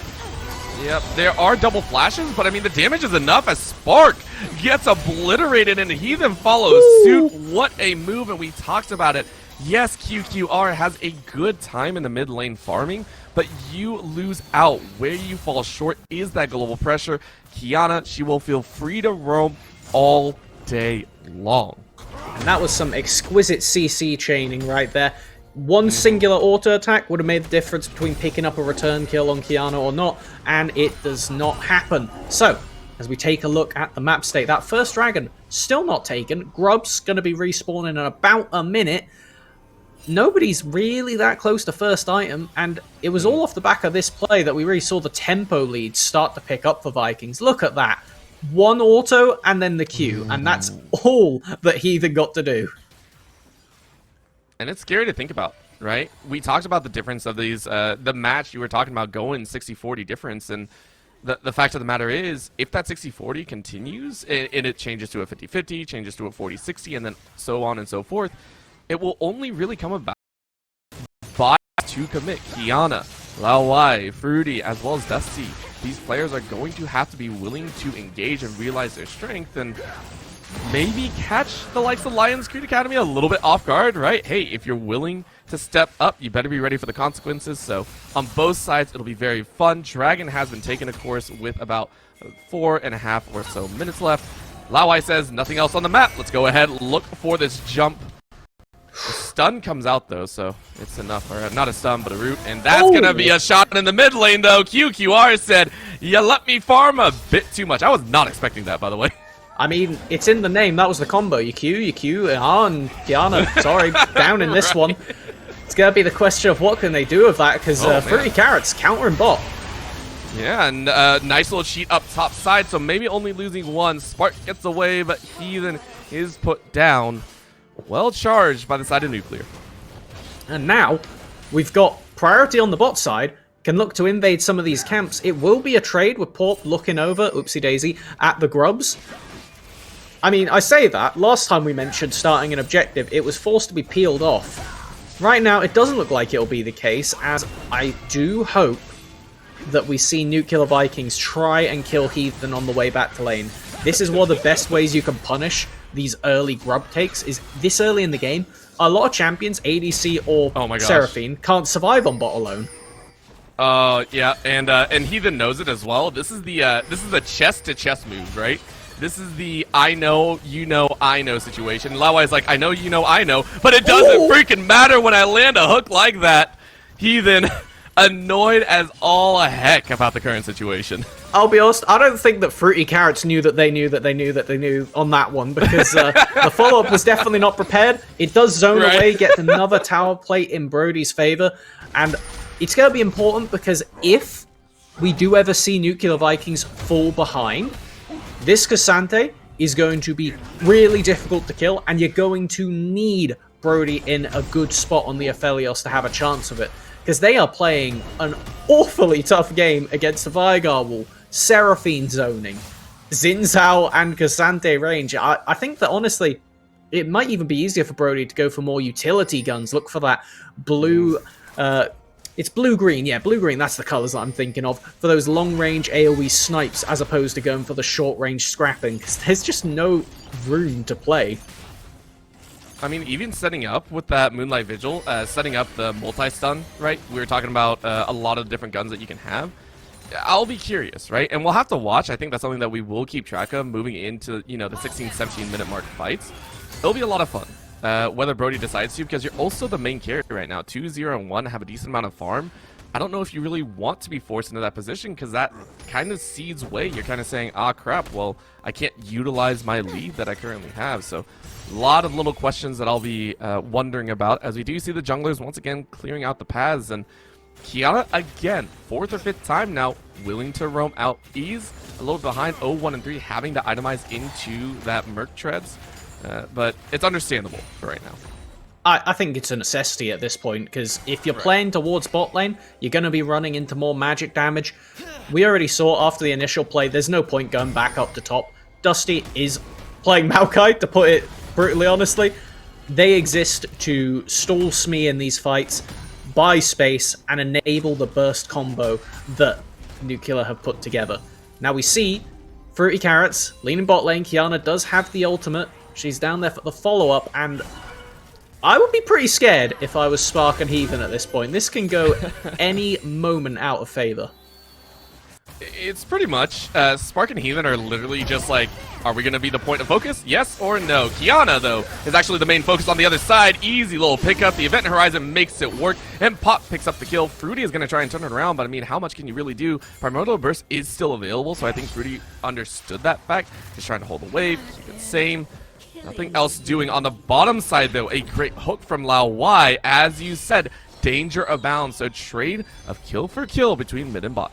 We didn't see it, but I'd wager that was something to do with Purple Gun into Blitzcrank Hook and the amount of counterplay equaling about 0 off the back of that one. Very nicely executed a trade on the bot side. It goes 1-for-1 in net, and then I think now, if we take a look, Dragon's about to spawn. Herald is going to be spawning in a minute. At the moment, Lion's Creed leaning to bot side, Smee taking a recall, Dusty hasn't based yet, but will have the teleport, probably going to have that broken frozen heart ready to go.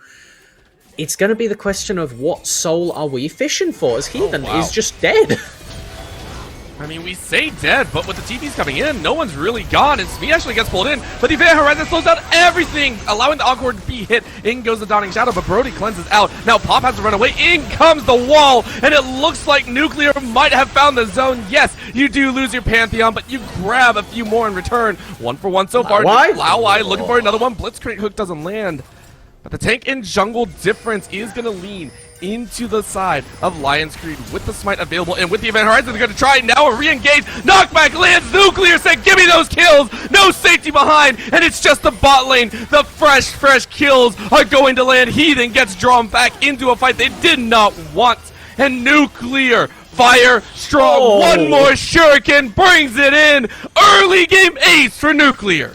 Brody, that was crispy at the end there, and Dusty played such a big part in that fight, getting the re-engage and bursting out QQR. This Veigar hasn't finished the Seraphs yet, still had about 10 more mana left to proc up before they would have had a shield in pocket, and it goes massively in Nuclear's favor, getting that dragon, and we will be looking at, drumroll, a Cloud Soul, the worst reward they could have hoped for, methinks.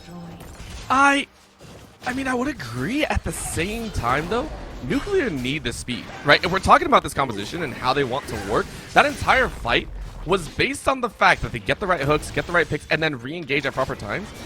I feel like they're actually going to be okay with this dragon. It allows them a little bit more mobility. You're looking at Lao Y, and I mean, watch this fight, right? Look at that This re-engage does not show the whole story. I want to point out, both teams played a pretty fair start, but then Nuclear with that re-engage and Lao Y with those hooks being an annoyance, a pain in the butt.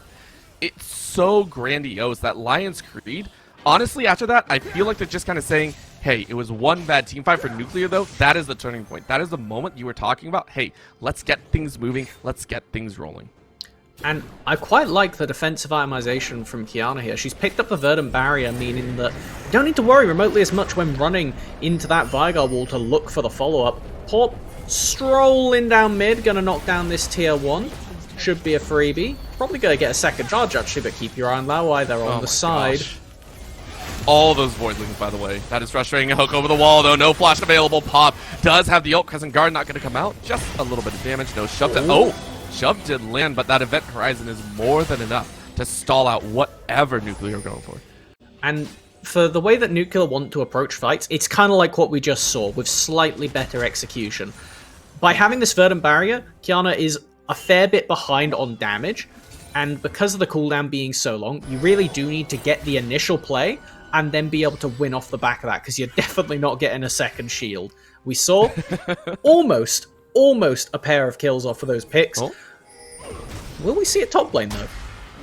I think the pick is more than enough to come through here. I mean, you don't have Ghost, you don't really have anything. You do draw closer, but the shove is going to catch me just on the tail end. Honestly, I was going to congratulate Smee for getting away, but that tail end shove, Qiyana with this Qiyana is looking fire. Really crispy clean on some of these knockbacks, and it is important because, as you can see there, the timing is so important. Cassante, a lot of unstoppable in the kit, finding one of the few moments where she could actually get that flip reliably, is going to just be a trade for tier 1s on either side of the map.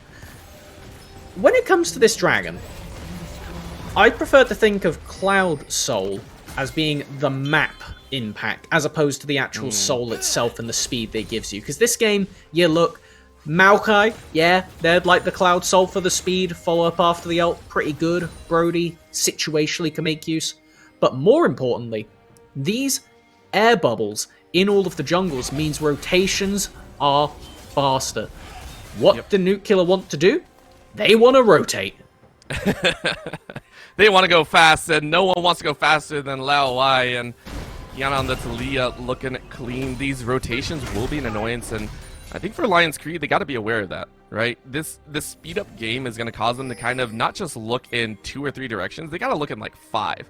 And I'll be really curious to watch this vision game. And I want to see all of them throw down because they have to start respecting Lao Wai right now. Not only that, QQR, in the previous game we saw just today, the Vigar actually went a much more tanky build, right? We saw the Rod of Ages, it's very difficult to cut through.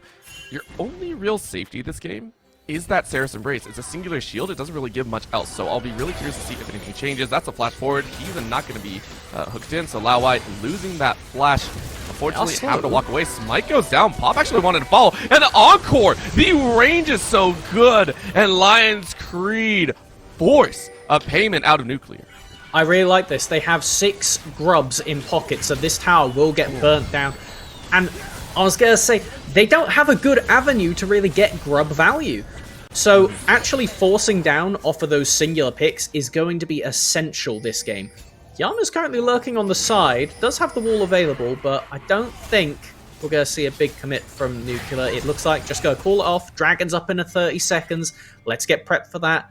Get Lao Wai that vision. They've got solid wards established on the bot side, hoping to fish for a pick and keep that dragon stacking going.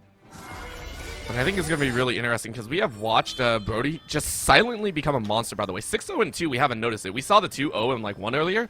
You're now looking fire. 8K, the highest on the team right now, actually matching the likes of QQR. So this will be a challenge. Lao Wai looking for a fight here. Does get a knock on Pop, but actually looks for the hook and just destruction on Spark. Dead before they can do anything. Pop tries to get away, but knocked back into the fight means you're not allowed to leave the ring. Well played by Nuclear to grab 2 before the objective. And guess what? Xin Zhao can't steal your objective if they're dead beforehand. Nicely done, Nuclear. Going to be able to walk over. Should be a free secure on this one. And when it comes down to it, this is the problem that Lions Creed are going to have time and time again. We said it earlier. Hawk, Smee, they're not tanky enough to survive if Nuclear is strolling around as a group of 4 or 5 bursting out individual targets with this Aphelios. It's just ridiculous. That's all I gotta say. I am loving every moment of it, though. Really, really enjoying. And for those watching, if you feel like Nuclear are forcing some of these fights and catches, it's because they are. They realize they're on a little bit of a timer right now, and so these come as quickly as they can. Whether it's like a 20% chance of working, it's unfortunate. So I say unfortunate because it's forced, but it's working. So now that they got the dragon, now they got a little bit of speed under their belt. The challenge around the Baron. You can see the wards going down. Lions Creed just trying to keep this Vigar farmed up as much as possible. Rabadon's is done. Let's see what else they can do. Battle over vision between the two.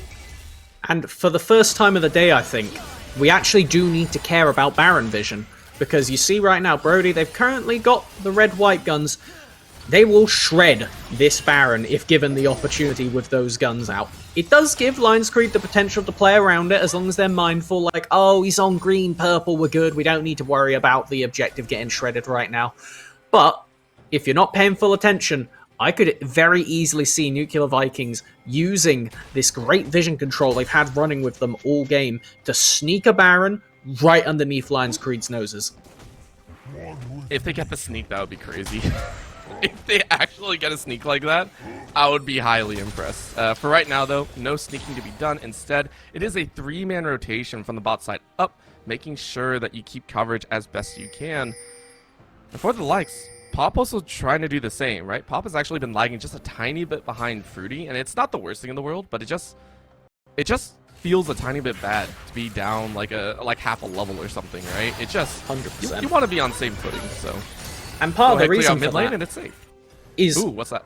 Well, no, I'm going to follow up on what you said. Part of the reason that we see level deficits, gold deficits from Lions Creed isn't strictly because of the picks. It's because you're forced to walk around as a stack. Kiana and Dusty can go to a side lane as they please and just eat up minion waves and then group back up with a team at rapid pace. If you're alone as a Lions Creed member, there's a Talia wall. there's a Grand Starfall, they're going to drop on you, and it is going to be a rough time. So Lion's Creed are going to slowly and slowly pick up less gold. It's not going to be really noticeable, but when we have gold graphs, you'll see it. They are getting significantly less income than Nuclear will be, just off of the back of these side lanes, and funnily enough, the Cloud Rift enabling these rotations. And I mean, I love how we were pointing that out. You talked about the stacking, and you saw it right there, right? All four, just like, we don't want to get hooked, we don't want to get hooked, we don't want to get hooked, we don't want anything bad to happen. You go first. Yeah, you go first. Like, everyone's kind of pushing and shoving. And until Smee is unlocked from that top side, I think you're 100% on that mark. And Lao Y realizing it too, you can literally hook anyone and you're going to have a good time. You jump forward, that's going to be a route. You are going to get set up, but you get the pull back, and it's just in range of the rest of the team. The shove works, and no safety net is available. Now the re-engaged Lion's Creed looking for some, but there is none to follow. What a moment. Is the wall going to come out? If the wall comes out along with this tether, it's going to do wonders. Nuclear smell one of the water, but Pop just trying to get a little bit of value back. Flashes out of the Moonlight Vigil. A little bit of a root and stun. Good damage from the sniper, but the job of Nuclear has been done. If they kill Pop in an orderly fashion, maybe they can go for Baron. The hook whiffs as Pop is going to lead him on a merry, merry chase. This is going to be a matter of how long can you live. Kiana very low here. This is dangerous. Oh, wow.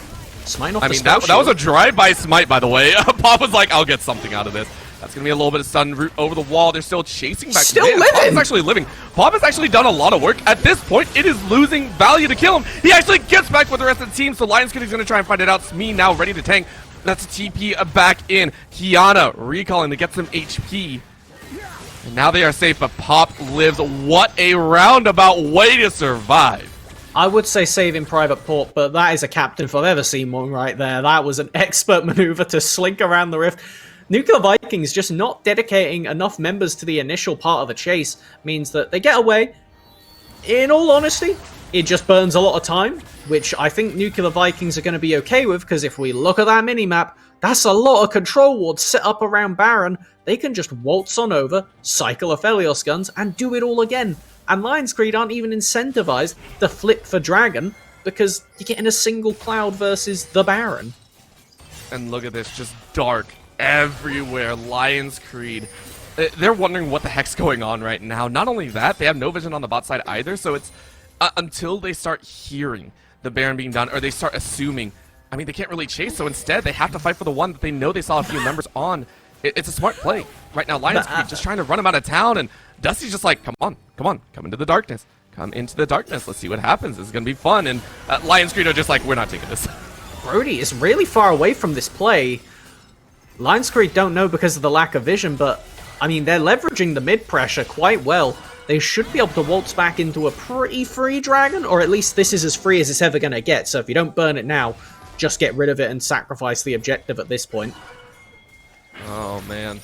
This is a tug and pull situation that I personally would not want to be in. And all right, round two, they got everyone back. Brody's with the team, but Dusty's just trying to bait him. Look at that. He's playing with the vision, and they don't want to. If Event Horizon goes down, Dusty's kind of locked in, but they're going to tether in and get a little bit of a root. Gets three, but the rest of the team has to follow through. Split fight right now, as that is going to be Smee to try and hold out two. Moonlight Vigil barely does anything, so Lions can have a chance to fall back. Event Horizon was back up. In goes the primordial burst. Down goes Dusty, and Fruity is about to fall as well. Flashes out for the rest of the team, and Lion's Creed have fought off a very dangerous situation. Well played.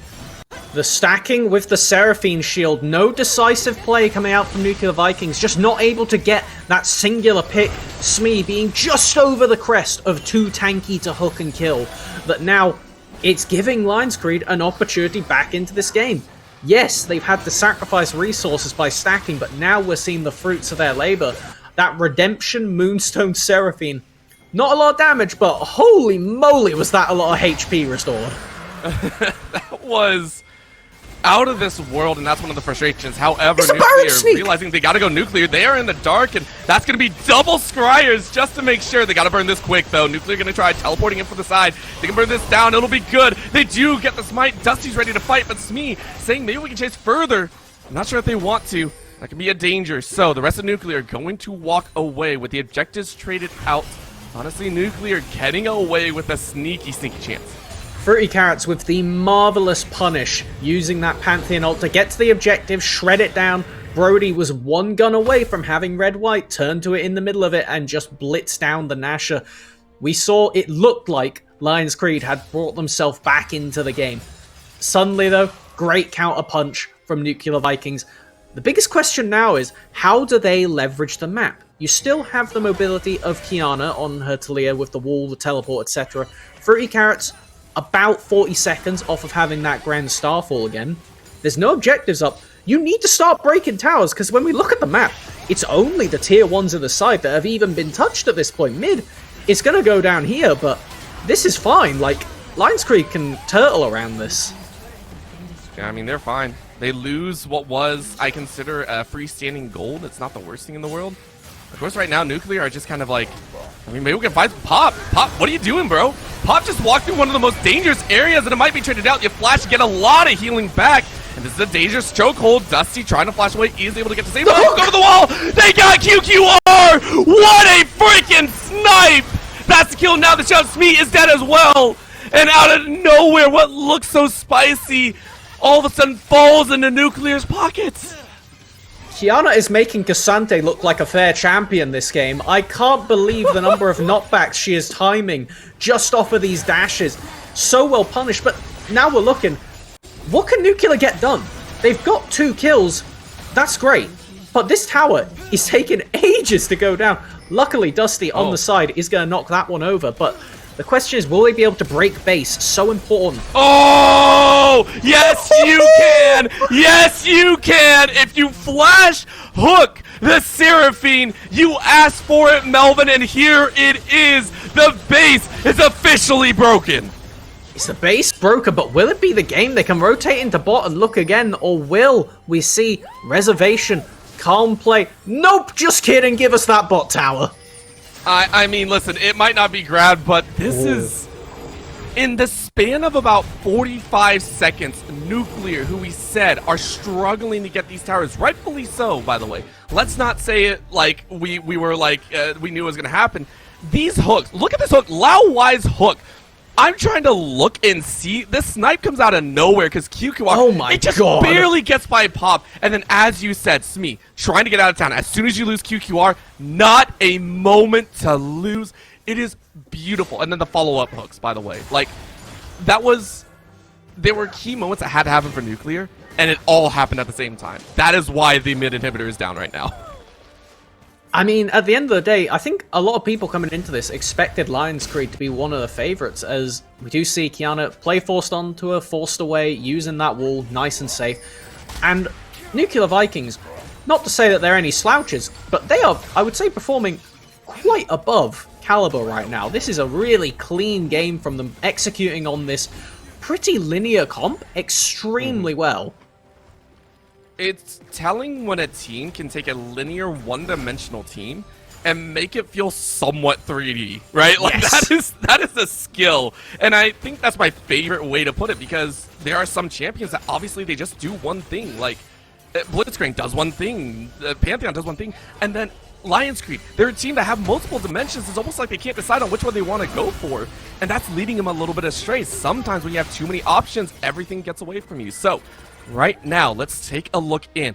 4-1 with one kind of filtering in between. Dusty keeping that mid lane push topside. Still a little bit awkward for Nuclear to chase, but they don't really have to. No real objectives up until 30 seconds. And I mean, all the vision is down for this Dragon if they so wish. And I mean, it's not even soul. Why would you even care? Nuclear just want this tower and inhibitor down.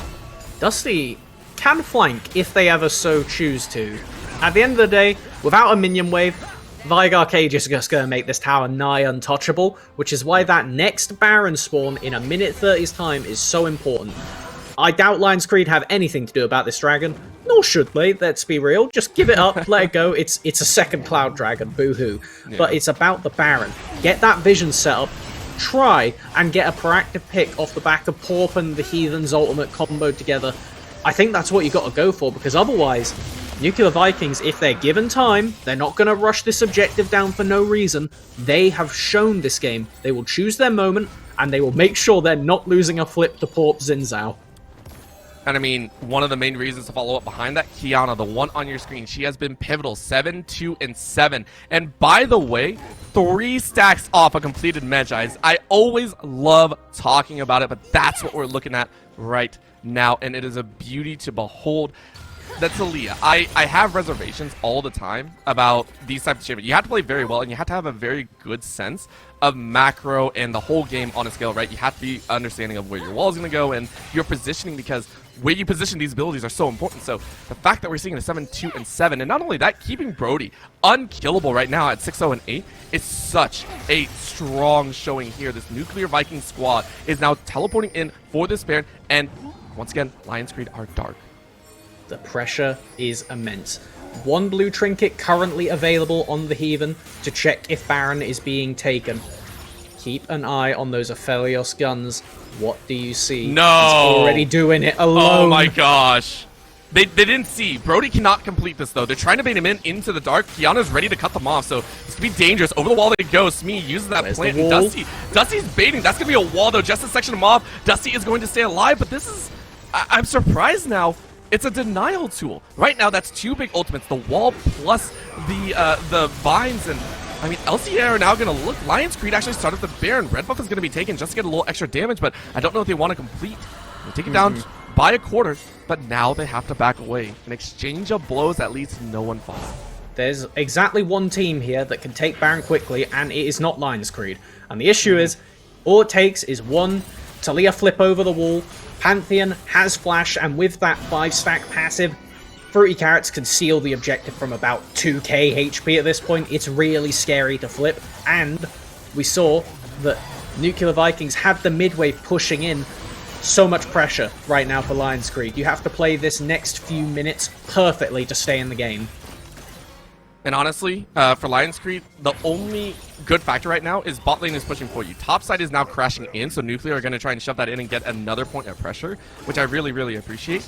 But Nuclear Vikings, they're just chilling, right? And honestly, I'm watching Lao Wai. Lao Wai is looking for another hook, and maybe you land it. He's just barely out of range.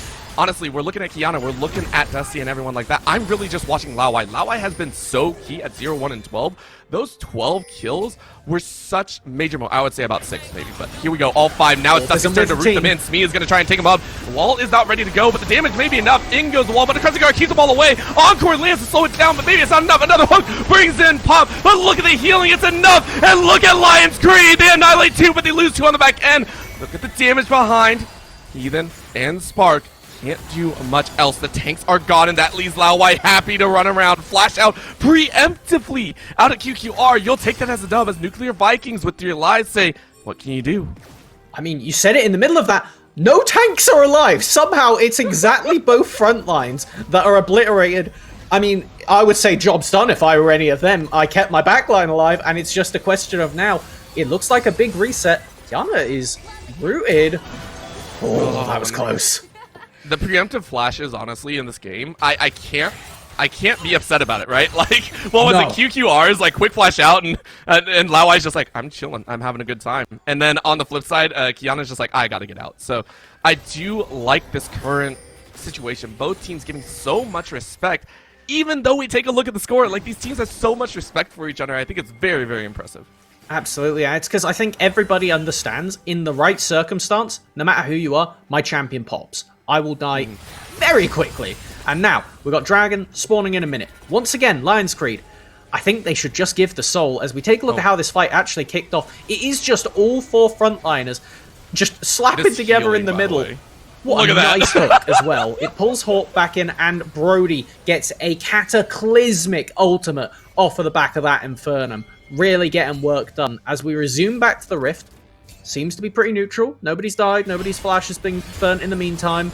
We just have Lion's Creed getting mid control, quite importantly, and leveraging to collect vision at Baron. The main thing again, look at Lao Wai. Lao Wai is ready. Look over the wall convenes, and the Kiana wants to tear him apart. And I mean, Lion's Creed smell blood in the water, so very, very smartly done. Oh no, Dusty. Oh, Dusty, we saw how fast you pop. You gotta get the ult off if you can. And you do, but you're dead. Pop's still alive. In comes the redemption. Lion's Creed may have done it. They do go ahead and tether 1 kill, but what more can they get? That's only 1 for right now. Probably just gonna be a free Dragon pickup, you'd have to imagine. But guys, we've seen this. We've seen this. There we go. Okay, not sending everybody to this Dragon. Lion's Creed hopefully not going to repeat the mistake from earlier, but hold on. They're just... Nuka's doing it again, guys! This is the second time! I mean, it's Dusty down. You don't really need Dusty. You just need the damage dealers, and they do get it. So, Nuclear Vikings go ahead and smash away the Baron and only leave LCA looking a little bit flabbergasted. They get the Dragon. It's now down to a soul point no matter which side you're on, but barreling down the mid lane is LCA. This Baron may or may not be able to do work. Event Horizon catches! Event Horizon catches! That might be it! Kiana goes down! What a momentary loss! Encore flashes out, doesn't land on anyone important, but the knockback into the Event Horizon again! There is no way out! What a moment! Lions Creed may have done it! They caught the right champions, they caught the carries, and this time it's a reverse. Only the tanks live, but tanks no longer, as they have no HP. Dusty lives on, but the tree may be chopped, as there is more than enough damage to shred through these towers. And a monumental but heartbreaking mistake. Nuclear Vikings lose the Talia, and it feels like it's GG. Dusty turns into dust. There is not a moment to lose. Lions Creed flip this game in a single moment and take it to the victory screen. No way! Absolutely no way! Smee is kept down in the dirt the entire game, and barely by a smidge, hitting the knock-up to throw the Aphelios back into the Vigar cage. QQR with 2 consecutive cages, saving and securing the game there. Well played from Lions Creed in what looked like a losing game state the entire time. There was maybe single-digit minutes where Lions Creed were in the driver's seat, but somehow they take the wheel and they drive their way up into the lead. There is something that as a mid laner we fear the most. It is getting caught. And the reason I said it, and I don't want to put any disrespect down, but it was just one unfortunate mistake. You have to keep eyes on some of your key items, and that was one of those moments. I don't know if you saw, maybe the desk can break it down a little bit later. Hopefully they get to talk about it. The Banshee's Veil was not up. It came up. You saw it just at the last moment, and I cannot fault Kiana. There is no fault there. It was just unfortunate timing. So it's just those moments. Lions Creed literally fought tooth and nail to make those moments happen. What an amazing exchange. I gotta ask you, Melvin. I gotta ask you because it's so much fun. Well, you know what? Actually, I won't do that because I don't want you to freeze again, so I won't pose too hard of a question. We are gonna send it to a quick break to get ready for the breakdown of that final game of the day. Please do not go anywhere. The UKEL desk will be back in just a bit.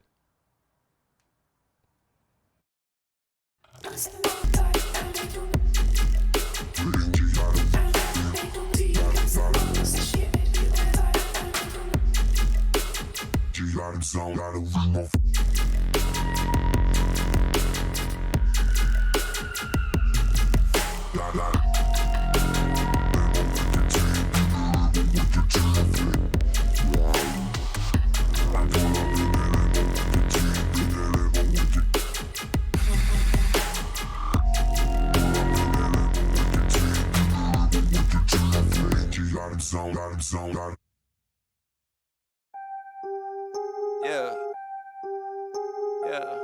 After I get it, I reinvest. After I get it, I reinvest.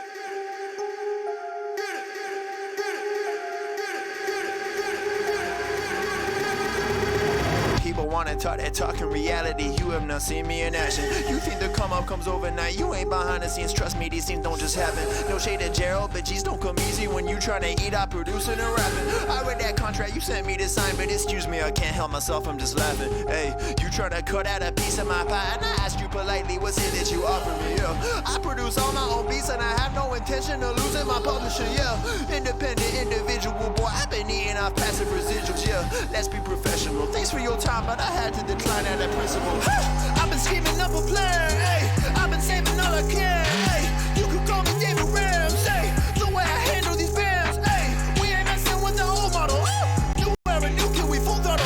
Just know that the come up is not a fluke. My amigos, they focus, know what to do. After I get it, I reinvest. After I get it, I reinvest. After I get it, I reinvest. Stack and put it back in it. After I get it, I reinvest. After I get it, I reinvest. After I get it, I reinvest. Stack and put it back in it.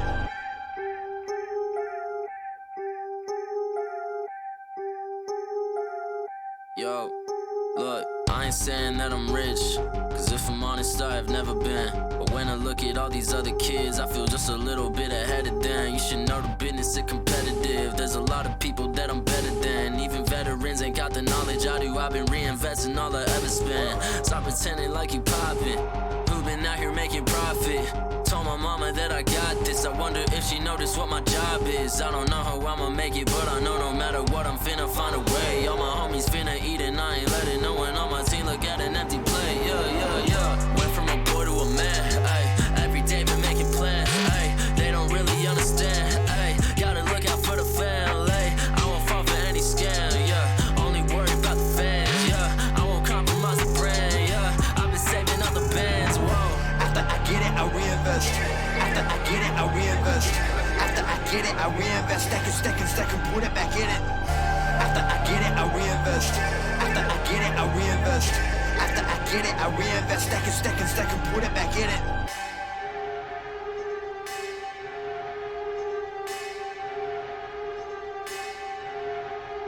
Rappers spending money in some really funny ways, man. I promise you ain't really getting paid. Yeah, show a couple bands flexing on the Instagram, and nobody getting fans that way. Yeah, well, you really dumb if you spending all your funds on some clothes and your tape need work. Yeah, you ain't gonna stand if you ain't a businessman, man. I promise you the plan ain't gonna work. Yeah, rappers spending money in some really funny ways, man. I promise you ain't really getting paid. Yeah, show a couple bands flexing on the Instagram, and nobody getting fans that way. Yeah, well, you really dumb if you spending all your funds on some clothes and your tape need work. Yeah, you ain't gonna stand if you ain't a businessman, man. I promise you the plan ain't gonna work. Yeah.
And we are back for the final breakdown of the day.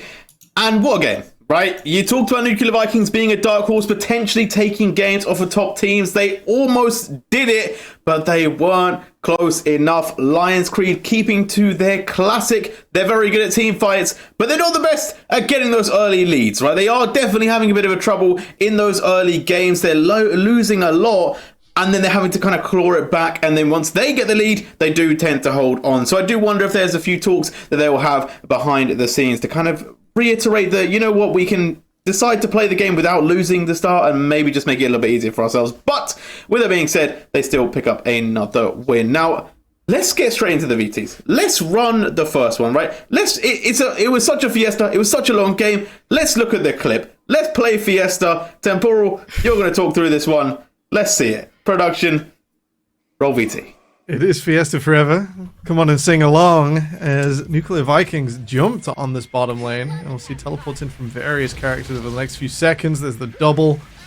And yeah, Fruity Carrots comes on in to start this one off.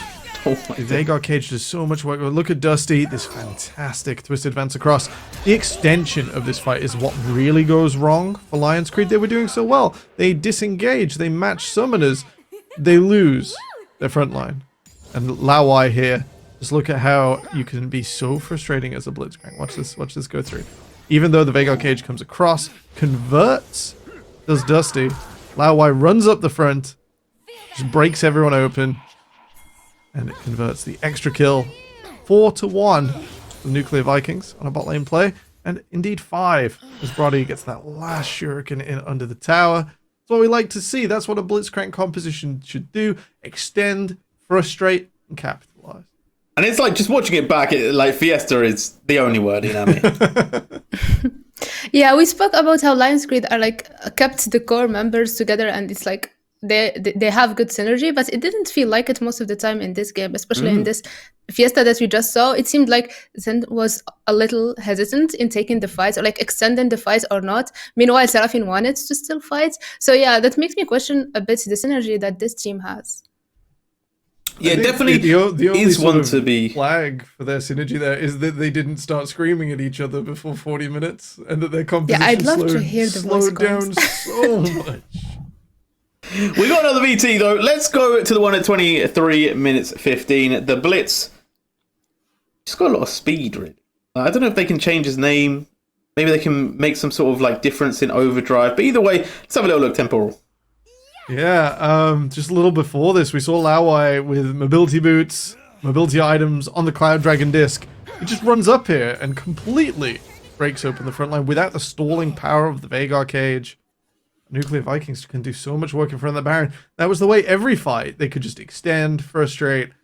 Unfortunately, the last two fights of the game not going their way. And when you haven't finished, when you haven't been able to generate the advantage off of those fights, it's a risk you've unfortunately taken.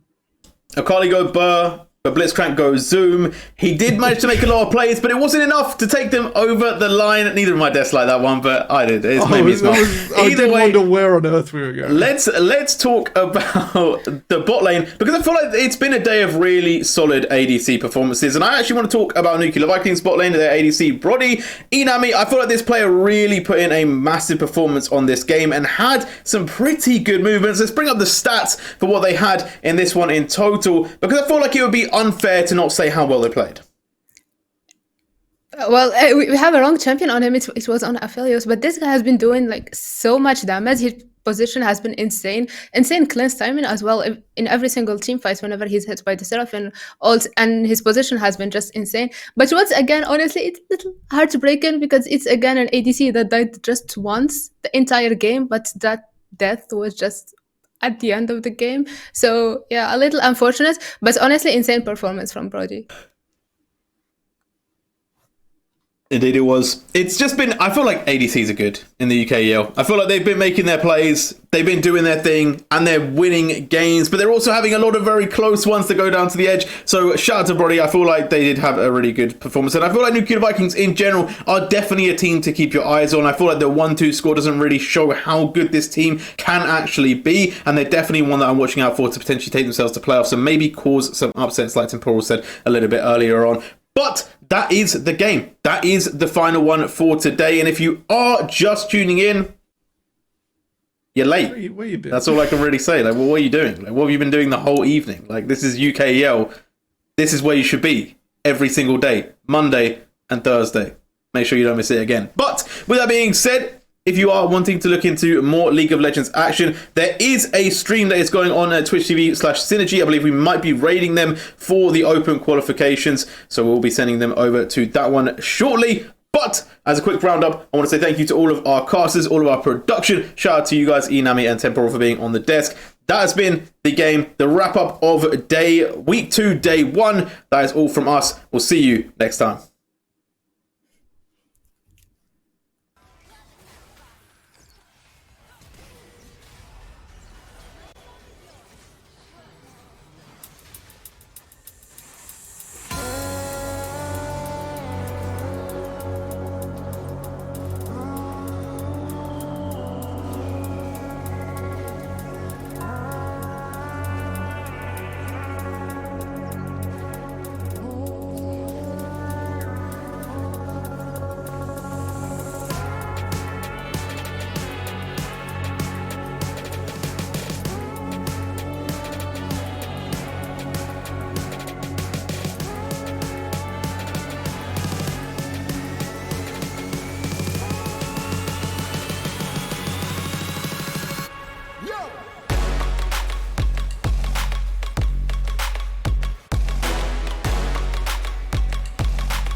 You're gonna